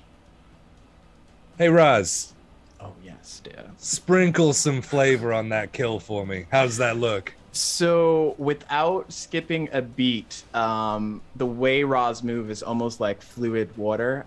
He will move with the silks of his robes and other things, and you will see just like this arm come out and strike against the back kind of like cuff of the neck, or if that has a neck, on this creature to just like in blow it real quick. Okay. So Raz, as you kind of flip over it and then make that short tug as the sword becomes taut and gets pulled straight into the abdomen of the lizard-like creature, and as it reels in pain, its elongated neck, it twists over and looks at you with its like snake skull-like face as you just, without thinking, go in for this single-handed hit as you whap, and you hit it with such a snap that his entire neck just kind of just caves in as it and drops onto its face. Good night, beautiful. And that'll end my turn. Which one died? The blue one. Actually, if I have more movement because I have mobile, I will try and lead some of them away towards me. Yeah, I would Just say back. you probably have like 10 feet of movement with mobile. Yeah, I'll just like right? step back, usher back 10 feet. You know, don't want to get my fabrics messed up from. Ew, blood. Yeah, okay. Ew. That was Sweet. beautiful, my brother. Okay, so this is the gold lizard's turn. Kaiya on deck. So seeing that, the lizard is going to turn and run for you, Raz. As it's going to try and take another bite attack as it lunges forward with its jaws gnashing, saliva dripping down its face. And I've lost my d20. There it is. That is 18 to hit. Ooh, hits.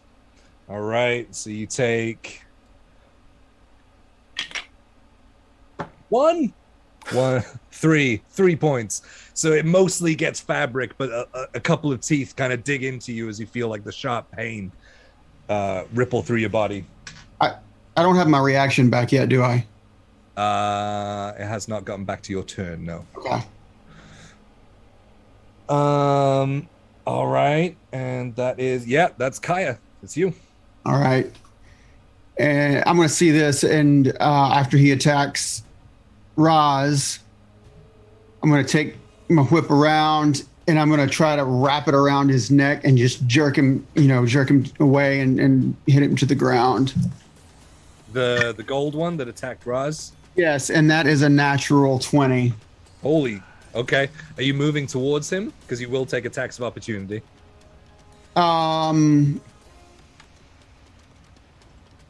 Wait, which It's the one? gold one. It's the gold one next to the yellow.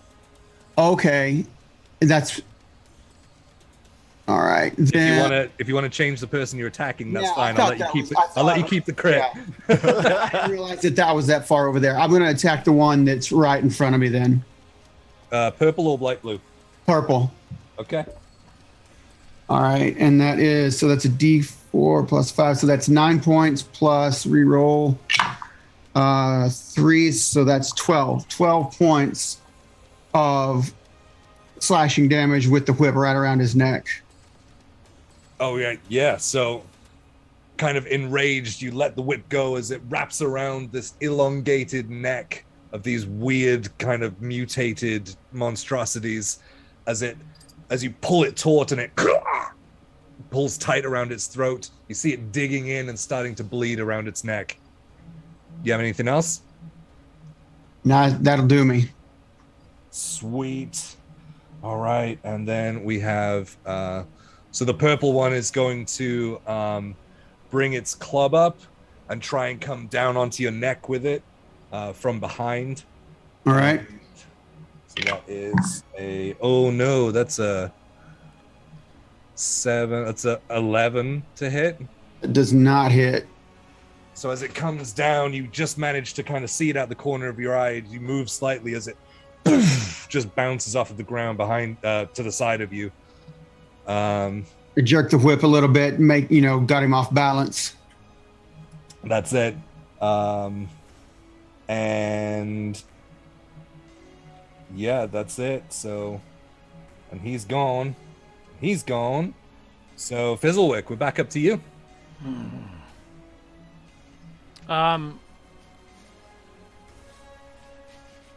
Okay. Let's go, wizard. Let's go. Let's go.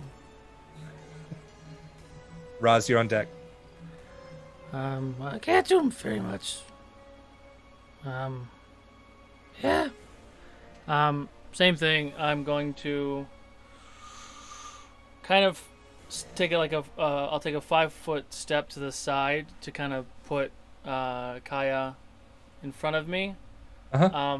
How does the purple one look? He's pretty hurt.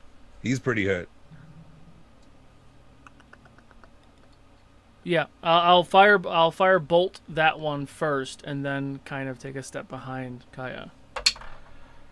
Okay. For a 15 to hit. That hits. Just hits. Oh. 5 points of fire damage.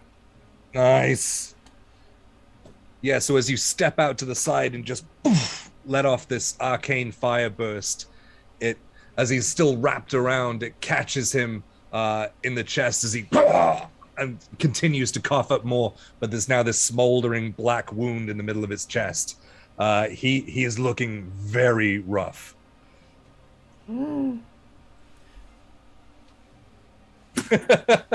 All right, does that end your turn? Yeah. Awesome. Raz, you're up. Okay. Let's go, Rhapsody. Getting bitten into, Roz will kind of like reassess his bearings, and he'll kind of like calm himself, and focusing, breathing, he'll take the dodge action, becoming like a keenly aware to his surroundings. All right. Do you have anything else to do on that turn? Not currently. Okay. All right. So we have the gray lizard up. We got 2 lizards, and then Kaiya, you're up. So gray lizard is going to try and save his comrade. So come in with another bite attack on you, Kaiya. He's going to try and bite the arm that's holding the whip, holding his friend. That's a natural one. Luck. I have luck. Oh my god. That is a 19 to hit. That'll hit. So as you're holding this one guy that's just holding on for dear life, out of the corner of your eye, you see it, but you can't act in time as his jaws just clench into your arm as you see the blood starting to pool and rip, but you're holding on to this one, and you take... Oh no, full damage. 8 points I'm down. of piercing damage. You're down? My hand releases the whip and I just fall. Oh, shit. Everyone, Fizzlewick's hiding behind level is leaving. Can they still see me? Oh no, I lucked that. I mean, you're trying to hide, so you probably have some cover there. That's all right. Yeah, it's the gold one's turn, so he's gonna take a another bite attack at you, Raz. Disadvantage. Oh yeah, that's right. Oh, I rolled a 6 and then I rolled a 4.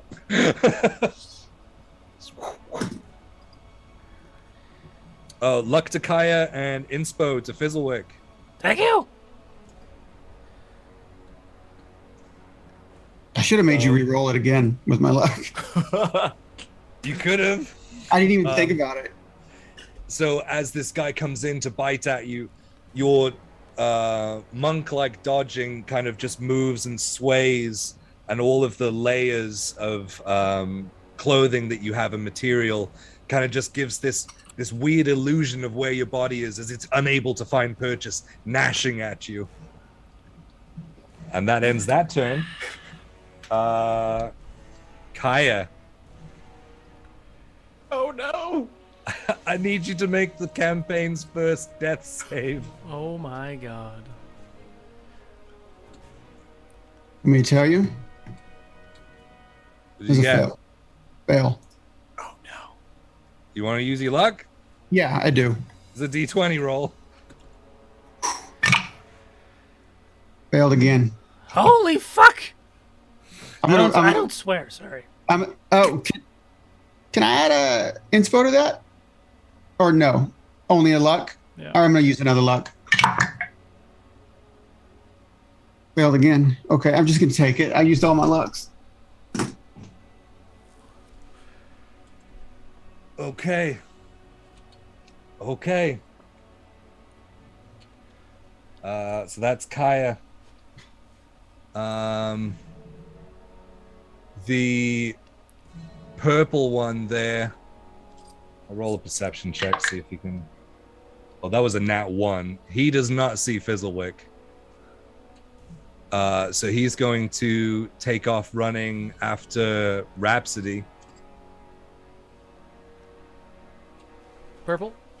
Yep.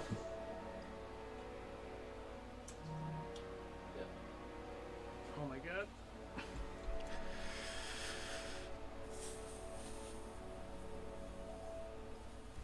And will he's not technically flanking, but so he doesn't get the advantage.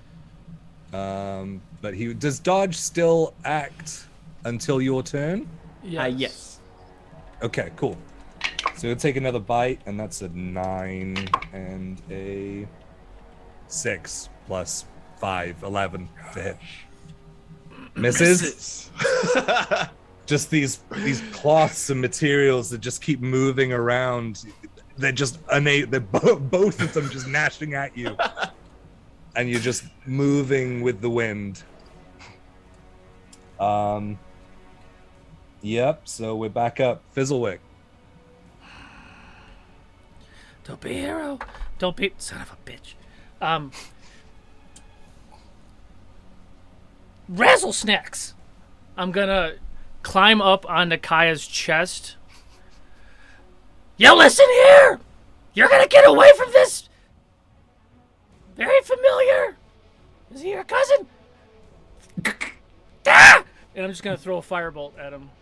Is it disadvantage at point blank? I guess it would be right there. Yeah. I'm gonna be on Kaiya. Yeah. I did say I'm that. trying to think if you were like up higher, whether there would be slightly further than 5 feet, but yeah, I think so.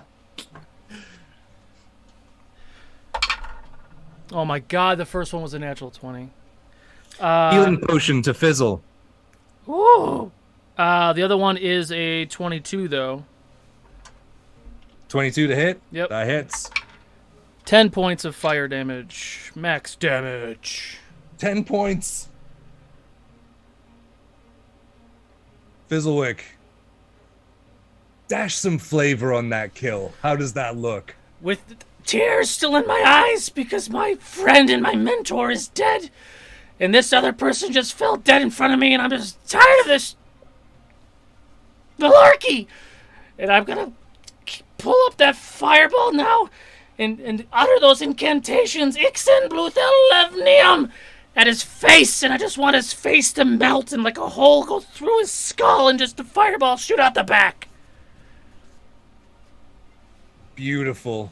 In a tearful rage as you unleash this firebolt as it buries its way into the skull of the dragonoid's face, as it burrows and burrows through the skull, as you see as its skin starts to flay back off of the skull itself. As it bores its hole through, it blows out the back of this skinless skull as it drops dead to the floor.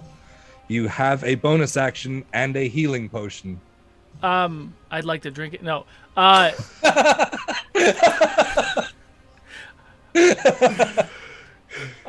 I pour a healing potion in someone else's mouth for a bonus action, or is that's probably an action, right? I'll allow it just because that kill was so awesome. Okay.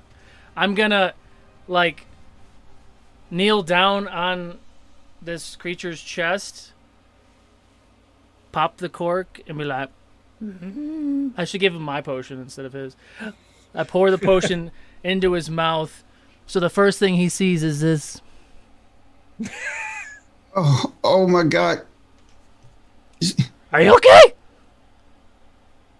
And, I guess I am now. Whatever you are, thank you, little man. Hey, we're not done yet. Let's go. Oh, all right. And I'll hop down. And with that, Raz, you are up. Raz's eyes will kind of like snap open, and again he will flicker the scarf, kind of silk fabric over his shoulder, kind of like this away, to come and strike at the yellow one with the short sword. Okay. And That's 8 HP, Kyle. Nice. Roll 2 3s. Oh, I'm gonna add some inspo to that real quick. Okay. 13 to hit. 13 just misses. Oh no. Actually, no, it misses. Yeah. You missed him? He's gonna like fake punch the guy and go for the purple one instead. Just like. Oh, feint off. All right. Bonus action, unarmed strike. Does a 16 hit? It does. With, max 8 points of bludgeoning to the face cavity. Whoa. Where's my pencil? All right. Not to make it always about me, but did I see him miss? Or did he fake it off enough? What you see is this whirl of material. Whirlwind of fabric. And these two, you see the back of two of their bodies as they're just gnashing, but pulling back and not having anything in their mouths, and you can see the frustration in them. This looks wonderful. And that was on the gray one? The second attack was on the purple guy, the bottom one for me. Oh, that's right. Yep. It's hard to see that's purple and yellow. And what How much damage was that? 8? 8 bludgeoning. Pepper me some flavor on that one. So seeing that his blade didn't take purchase and it kind of like wraps around the fluid of his other fabrics, Rhapsody is going to knowingly like make it seem like he'll like lock eyes with the guy that he missed the whole time, and then at the last second will just faintly come across and strike this other creature who apparently doesn't see it coming. All right, yeah, so as you take that feint and then swipe off to the side, you catch it and its jaw just rips off from its open mouth. As it goes in for another bite, you catch it. It wasn't expecting it, and it just tears off as he clambers at it, as blood just spills out and falls down dead. Awesome. One left. That was everything, right?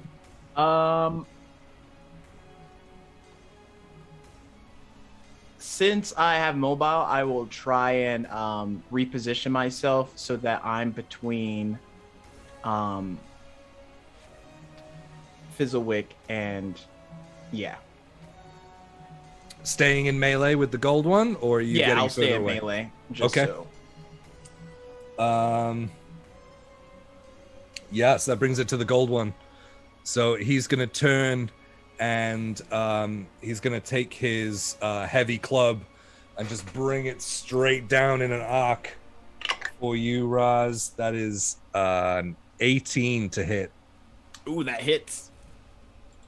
Okay, what do we do?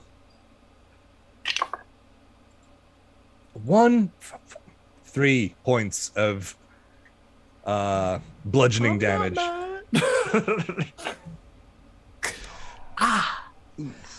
As it comes down, it just misses your head and kind of crunches into your shoulder as you feel it slightly dislocate as you pull it back in. Not taking as much damage as you thought you might. It is Kaiya. Well, I reckon I ought to get up. Fizzlewick on deck. And so I'm gonna stand up and try to find out what's going on. And it looks like my best friend Roz is in the middle of a little tussle. So I'm gonna get over there next to him. Am I able to get flanking? So up half, 5, I 10. probably jumped again. Oh, If I can't, that's fine. about 15 feet that he's used. Okay, so that's all I got. I got 30 feet total, so that's it. So yeah, so you're there. You could do it on the next one. Like All get a right, room, well, but- I got 10 foot of reach with my whip, so I'm just gonna take him down I'm gonna try to take him down with the whip. all right, whip it good. That's gonna be a natural 18 for 20. Ooh, yep, 25 to hit. Kaiya back from the dead with vengeance. Let's go. Back with a vengeance. Go! Max damage for 9 points. Oh, yeah, he didn't like that. And you got more coming from me after that, buddy. And that'll be the end of my turn. So yeah, Rhapsody, as you saw your friend go down and then come back as he rushes to your side and brings the whip down as it cracks across this dragonoid's chest as it creates this huge laceration across his crimson starts to spill out from it. It did not like that. Fizzlewick, you are up. I'm just trying to make sure.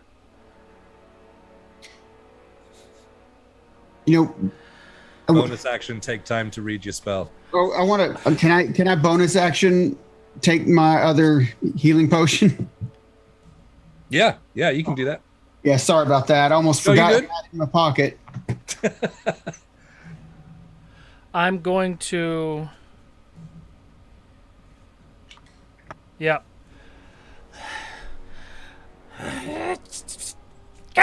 I'm gonna pull out the little spring from that multi-tool. So I'm happy that you said that, with a little metal ball, and I'm gonna kind of boing boing boing in my hands, and I'm gonna cast Tilt on the creature. I need him to make an intelligence saving throw. Yeah. That should go well.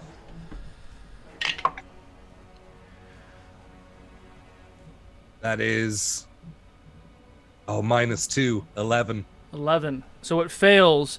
So I'm going to have him fall prone, and he comes 20 feet towards me, so at my feet, and I'm going to look down, I'm like, where are you going? Nowhere!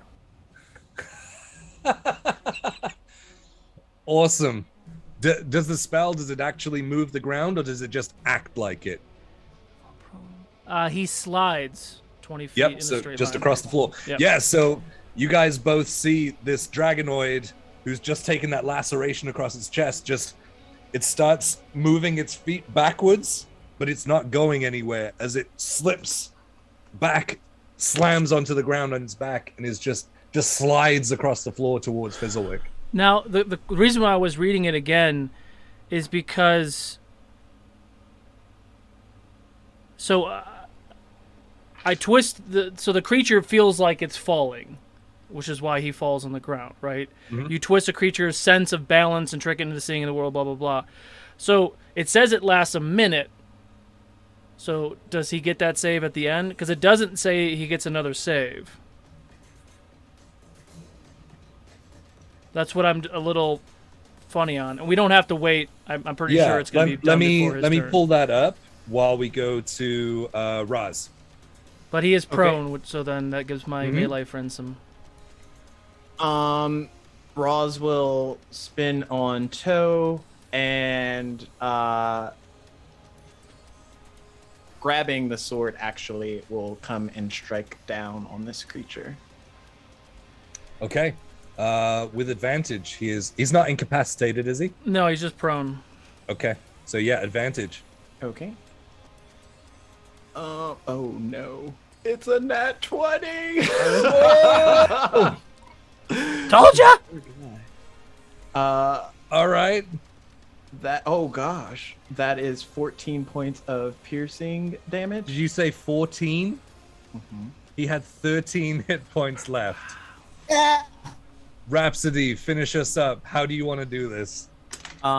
So kind of being done over the fact that his fabrics are getting messed up, he will come down with this blade and just like turn it slightly after he stabs it into this creature to give that satisfying like cracking sound. Yeah. So Fizzlewick, you kind of look up as you see like lightning fast this wash of blue materials and gold and things moving almost like it's not taking steps, just gliding across the floor towards him as he pulls his sword and drives it straight into the chest as it takes this forced breath as you finally pull that twist and it as its eyes just kind of roll back as it can't draw breath and falls lifeless.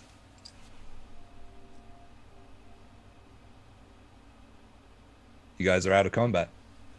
I'm gonna immediately...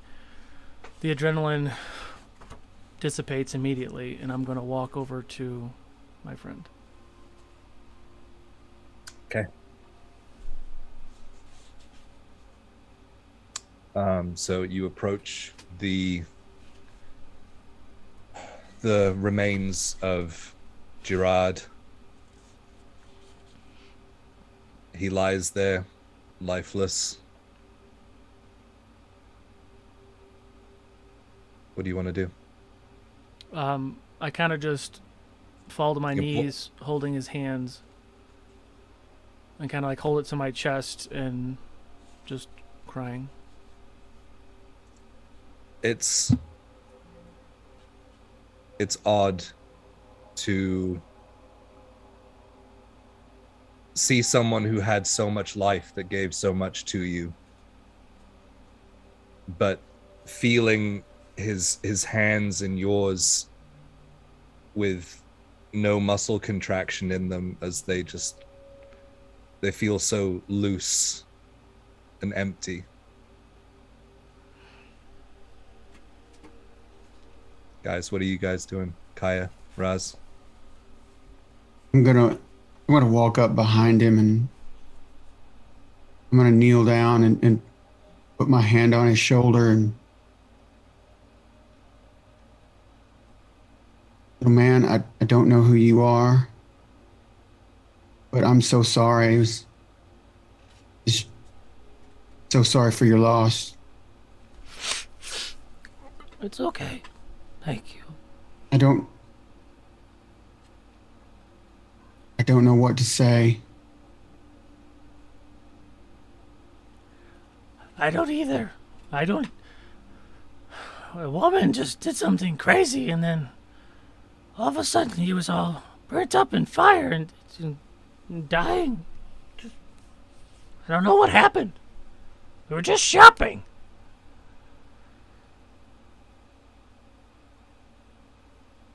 They knew who he was. That creature knew who your father was? He wasn't my father. He was my mentor, my friend.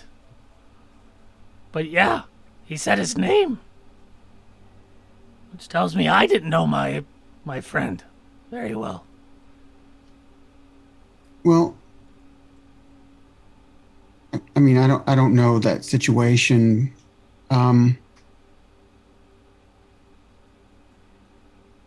We should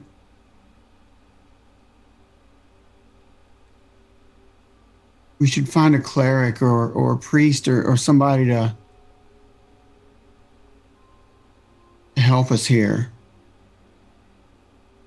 Where are you from? Are you from around here? We can. I mean, what's a cleric gonna do? He's dead.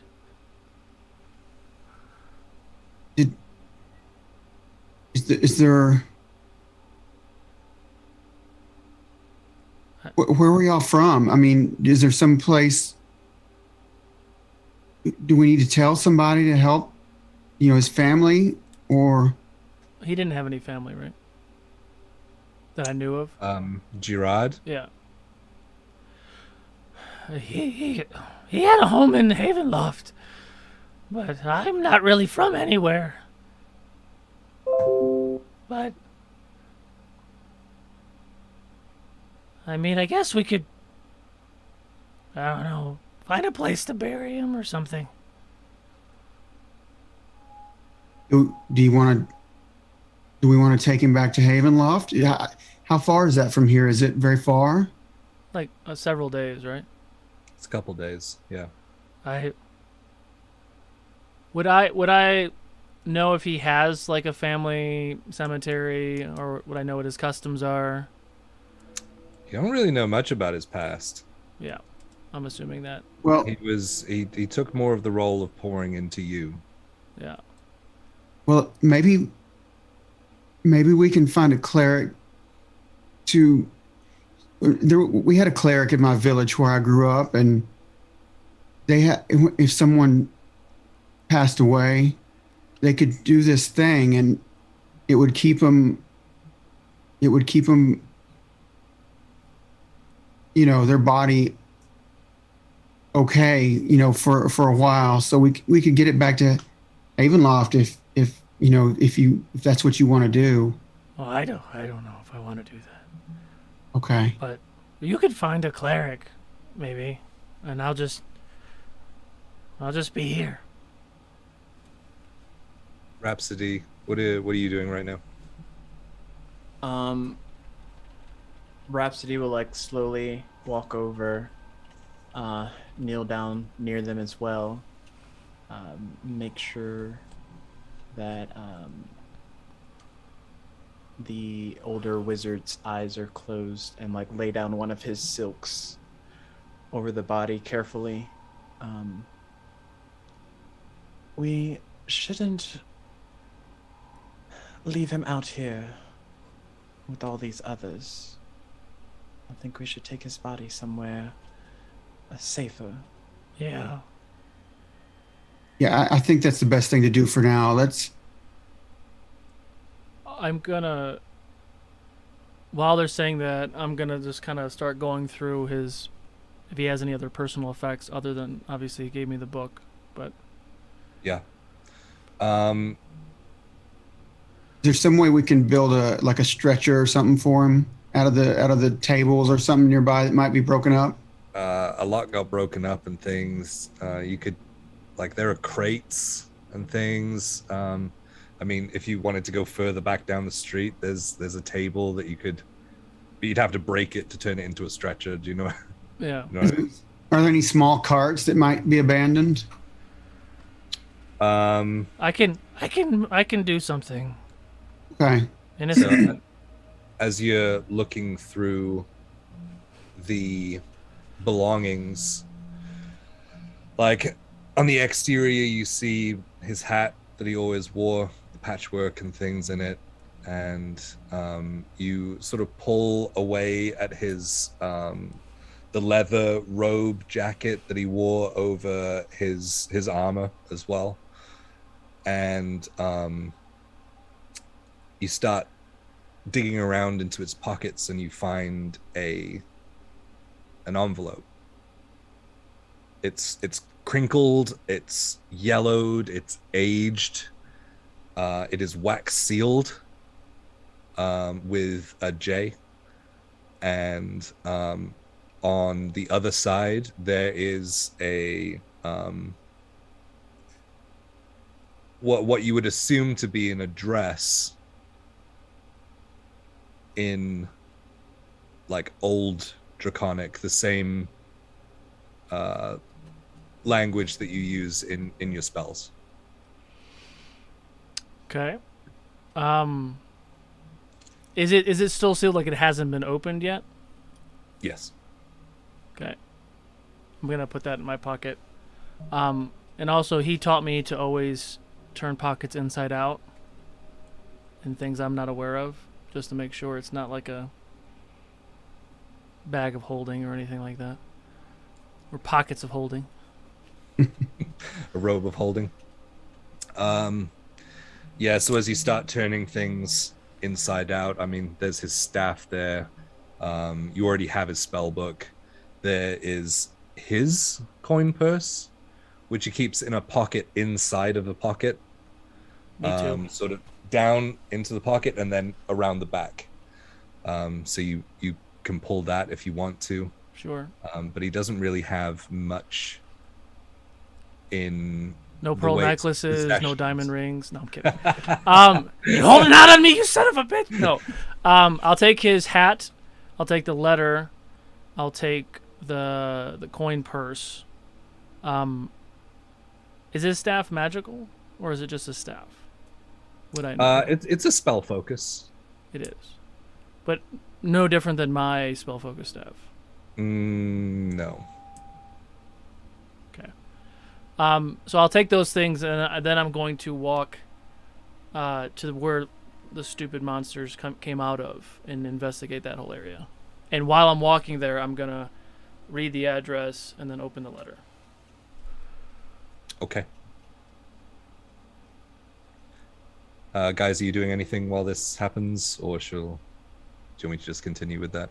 I'm gonna look around, just making sure there aren't any more bad guys coming out of the woodworks, and I'm just kind of seeing what other people are doing on the street, if they're starting to return, or if they're still all like hidden, and what's going on. I know we can tell like the body's dead. Is there any way to check to see if there's any other markings or visible scars? Sure. Make a medicine check. Okay.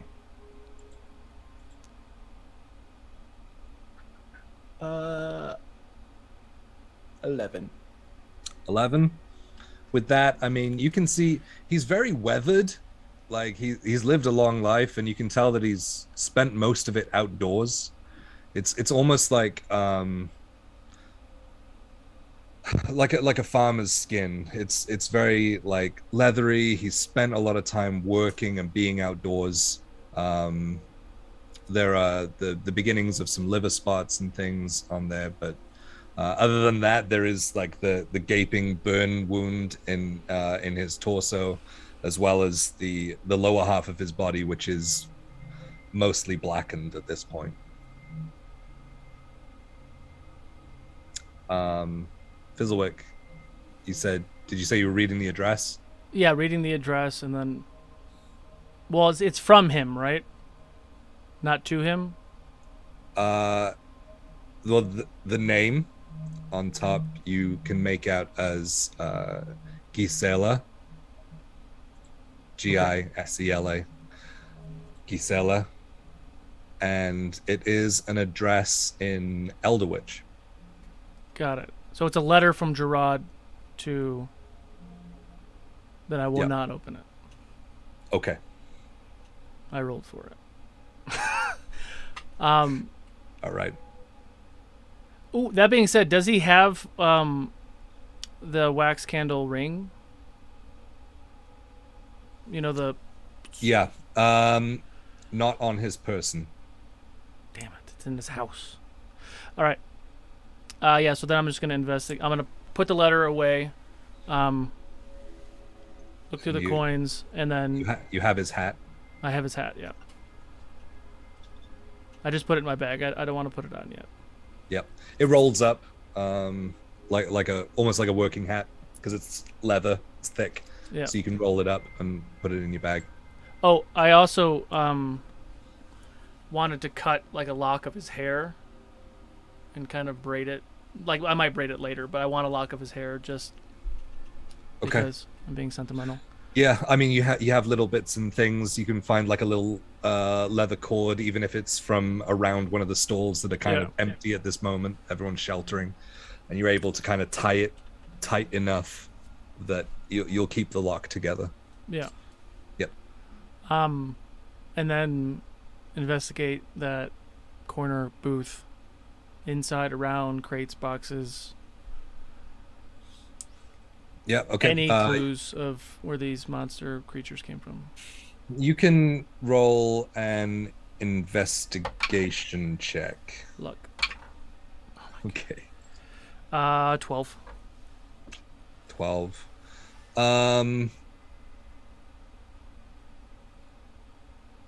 The caravan seemed far too small on the exterior to have housed that many creatures of that size. Yeah. Like, it probably could have housed the 4 alone, but not with that monstrosity in there. So this is some fairly high level magic that has gone into it. Roll a history check. What does this history check have to do with? Magic item? No, literal history and learnedness. Got it. So I get advantage on certain history checks. Yep, gnomish stuff. Yep. Or no, double expertise. Doesn't matter. Oh, okay. So double proficiency, which is expertise. Anyway. Yep. So that's a 27. 27? Yeah. That was another natural 20, by the way. You would assume that this level of magic, the only thing that kind of springs to your mind that this level of magic would come from would probably be the Institute of the Arcane. And that's in the Cloudburst domain, which is a really long way away. Yeah.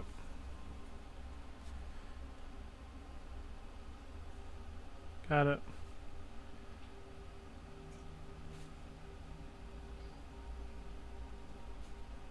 Okay.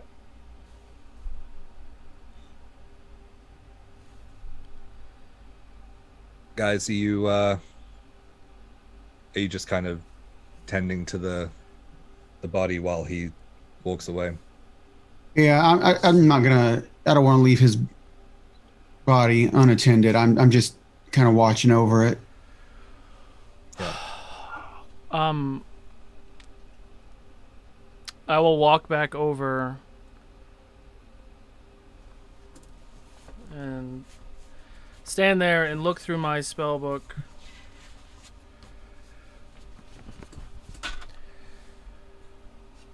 I'm gonna, with my finger, I'm gonna draw a circle like this, and then lift it up and say, Wisamir, Yusamik! And I'm gonna cast Tensor's floating disc.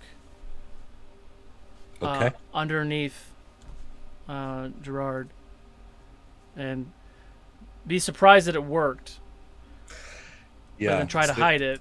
So you guys both see him make the hand motion and the language, which rings kind of true with you, Kaiya, as you watch this circle kind of arcane in the ground as these sparks turn around and form into a disc which rises off of the ground as Gerard's body levitates on it. I guess we can go to the cleric, or we can go bury my friend. Was that draconic? Yeah, you know it? Kaiya's teaching it to me, but Oh, yes. did I say it right? It sounded right to me. That's pretty nice what you did there. Young man, what's your name? Oh, I am Fizzlewick. Fizzlewick, it's very nice to meet you. My name is Kaiya, and this here's my friend Roz. Nice to meet you. His real name's Rhapsody, but some of us call him Roz. It's just easier to say when you're in a rush.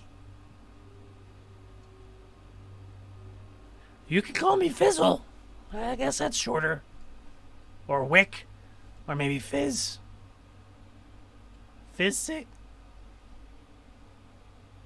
And I just want to say one more time, I'm so sorry for your loss. It's Yeah. a rough thing.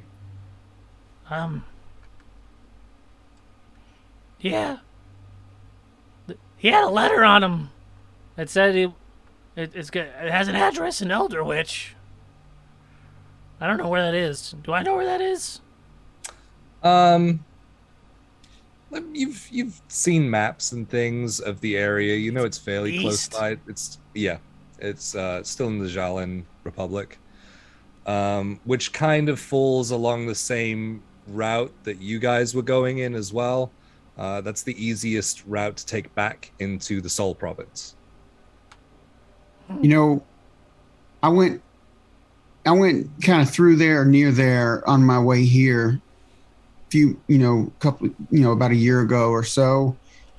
If you want to head there, I'll be happy to go with you. I think Roz probably, we could do that with you if you want to allow us to tag along.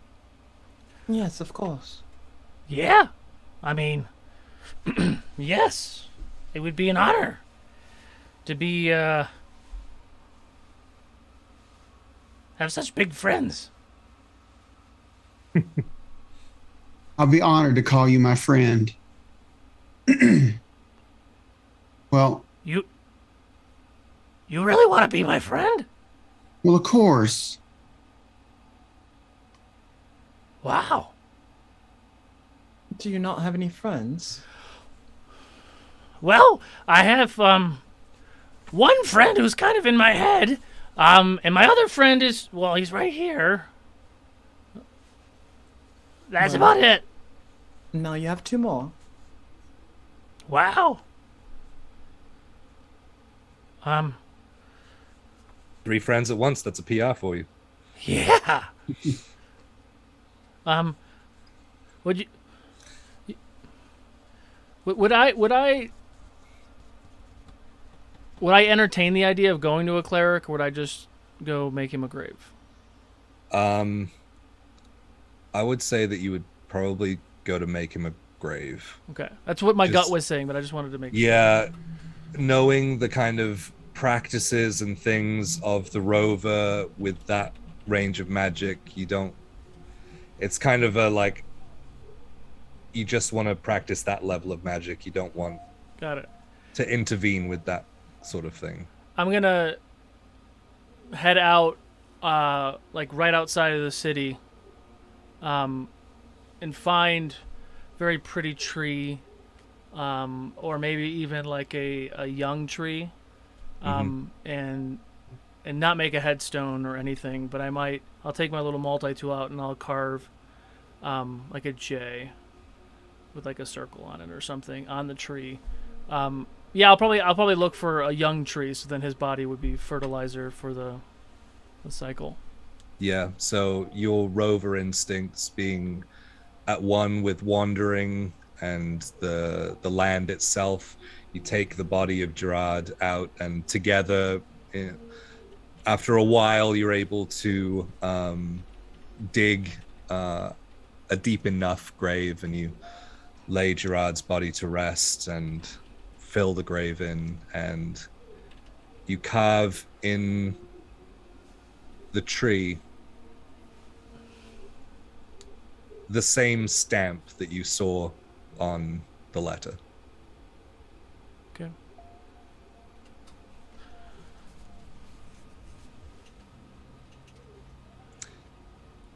And this is just to myself. I think to myself, and I kind of burn the image of that creature in my mind and the scar I left on his face, and I just add him to my list.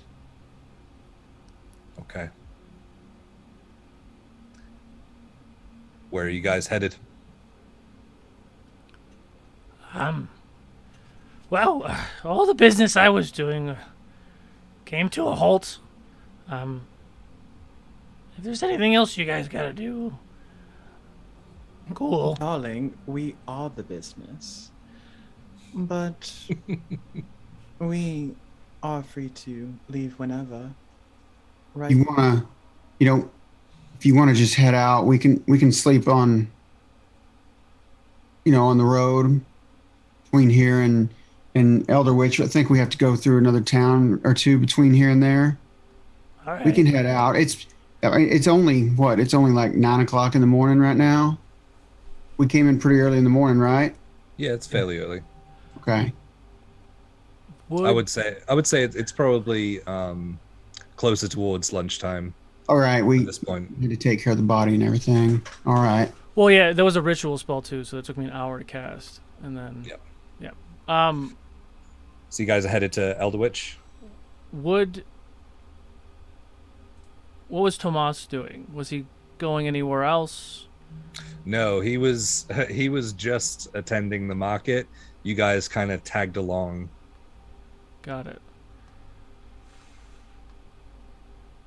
I would probably find him and let him know what happened. Thank him again for taking us here, and I'm going east. I'm not going to tell him where I'm going. I'm just telling him I'm going east. Okay. And you know the way of Havenloft.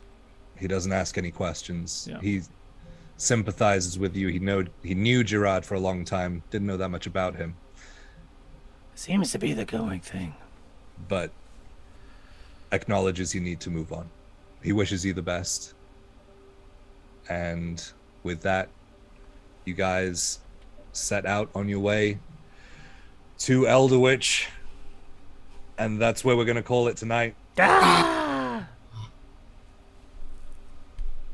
Thank you so much, guys. Exclamation point critical in the chat to see last minute entries for the dice giveaway before we call it. Quick. Hey, thank you so much, everyone, for this. This was so good. This is the second prelude out of 2 for the Fables of Gahlia, which is insane. I didn't think that I'd be doing this. But we are starting episode 1 next week. Where you guys made it level 2. Oh yes, more HP. Cause Yes. You want us to roll that live too, huh? Yeah, do it. I don't know that I should roll anything live. Ashley, you won the giveaway. Can I use a luck? Congratulations. on a hit die. No, it's not a D20. I gotta keep asking until you say something. It paid off. Well, I rolled max. I rolled max. Yay! Maybe I won't die next time. Oh man, that was One. close. Lady Liv. Lady Liv. That is your savior. You don't know how close it was. My second roll was a natural 1. Is that why you looked it again? Yes. I'm over here. This one. Yes. Do we get to re-roll ones? Did you 'Cause roll that's max what I as well? rolled. You rolled a 6? Get out of here. Rhapsody, what did you roll? 1. No, you re-roll that. Yeah, you re-roll re-roll that. it. No one gets 1s. I got a Okay, level. 4. 4, there you go. Yeah, better. Much better. Oh my goodness. Oh my gosh, guys. Thank you so much. Thank you, chat. Thank you for the gifts of luck and inspo. Oh, I didn't use my inspo. Anyway, thank you for the healing potions. Yes. Thank That you, was my God. massive. Lady Liv. That was massive. Thank you so much. That was rough. I was almost literally rolling a new character. Yep, this is, well, I don't pull punches, guys. I've been so invested in this guy for months, and that sucked. Oh no, that would have been horrendous. Yeah, this was so good. But yeah, like I said, proof I don't pull any punches. I'll take a level 1 character down. Watch me. I just kept rolling. I rolled a 2, a natural 1, and then an 8 on those 3. It was literally just a few lucky rolls for me where I rolled max damage on everything. The modifier wasn't huge, but it added up. Yeah. So thank you so much. Thank you for the love. And thank you for the healing potion. Absolutely. We are raiding Legends of Evantris in just a few seconds. So check those guys out. If you like what you see, you can subscribe, give them a follow. Give some support to another channel. But thank you so much. Guys, did you have any last thoughts or anything before we go? We survived. I know. I was like, oh no, we're all gonna die. No, I can't wait. Episode 1's next week. We have the episode 2 of Fate of Ukador tomorrow at 6 p.m. Pacific. Yeah, that's right. With Stags DMing. So check that out for sure. I feel like I'm just billowing fabrics. That show is going you off, are. guys. So. It's absolutely beautiful. Amazing. All right. Well, players, thank you so much. Yep. Thank you, chat. Thank you, Thank you, Jay. Thank you, Chris and Stax. Come back next week. Check Love us you out all. on Saturday. Have an awesome weekend, guys. What a way to start it. Bye.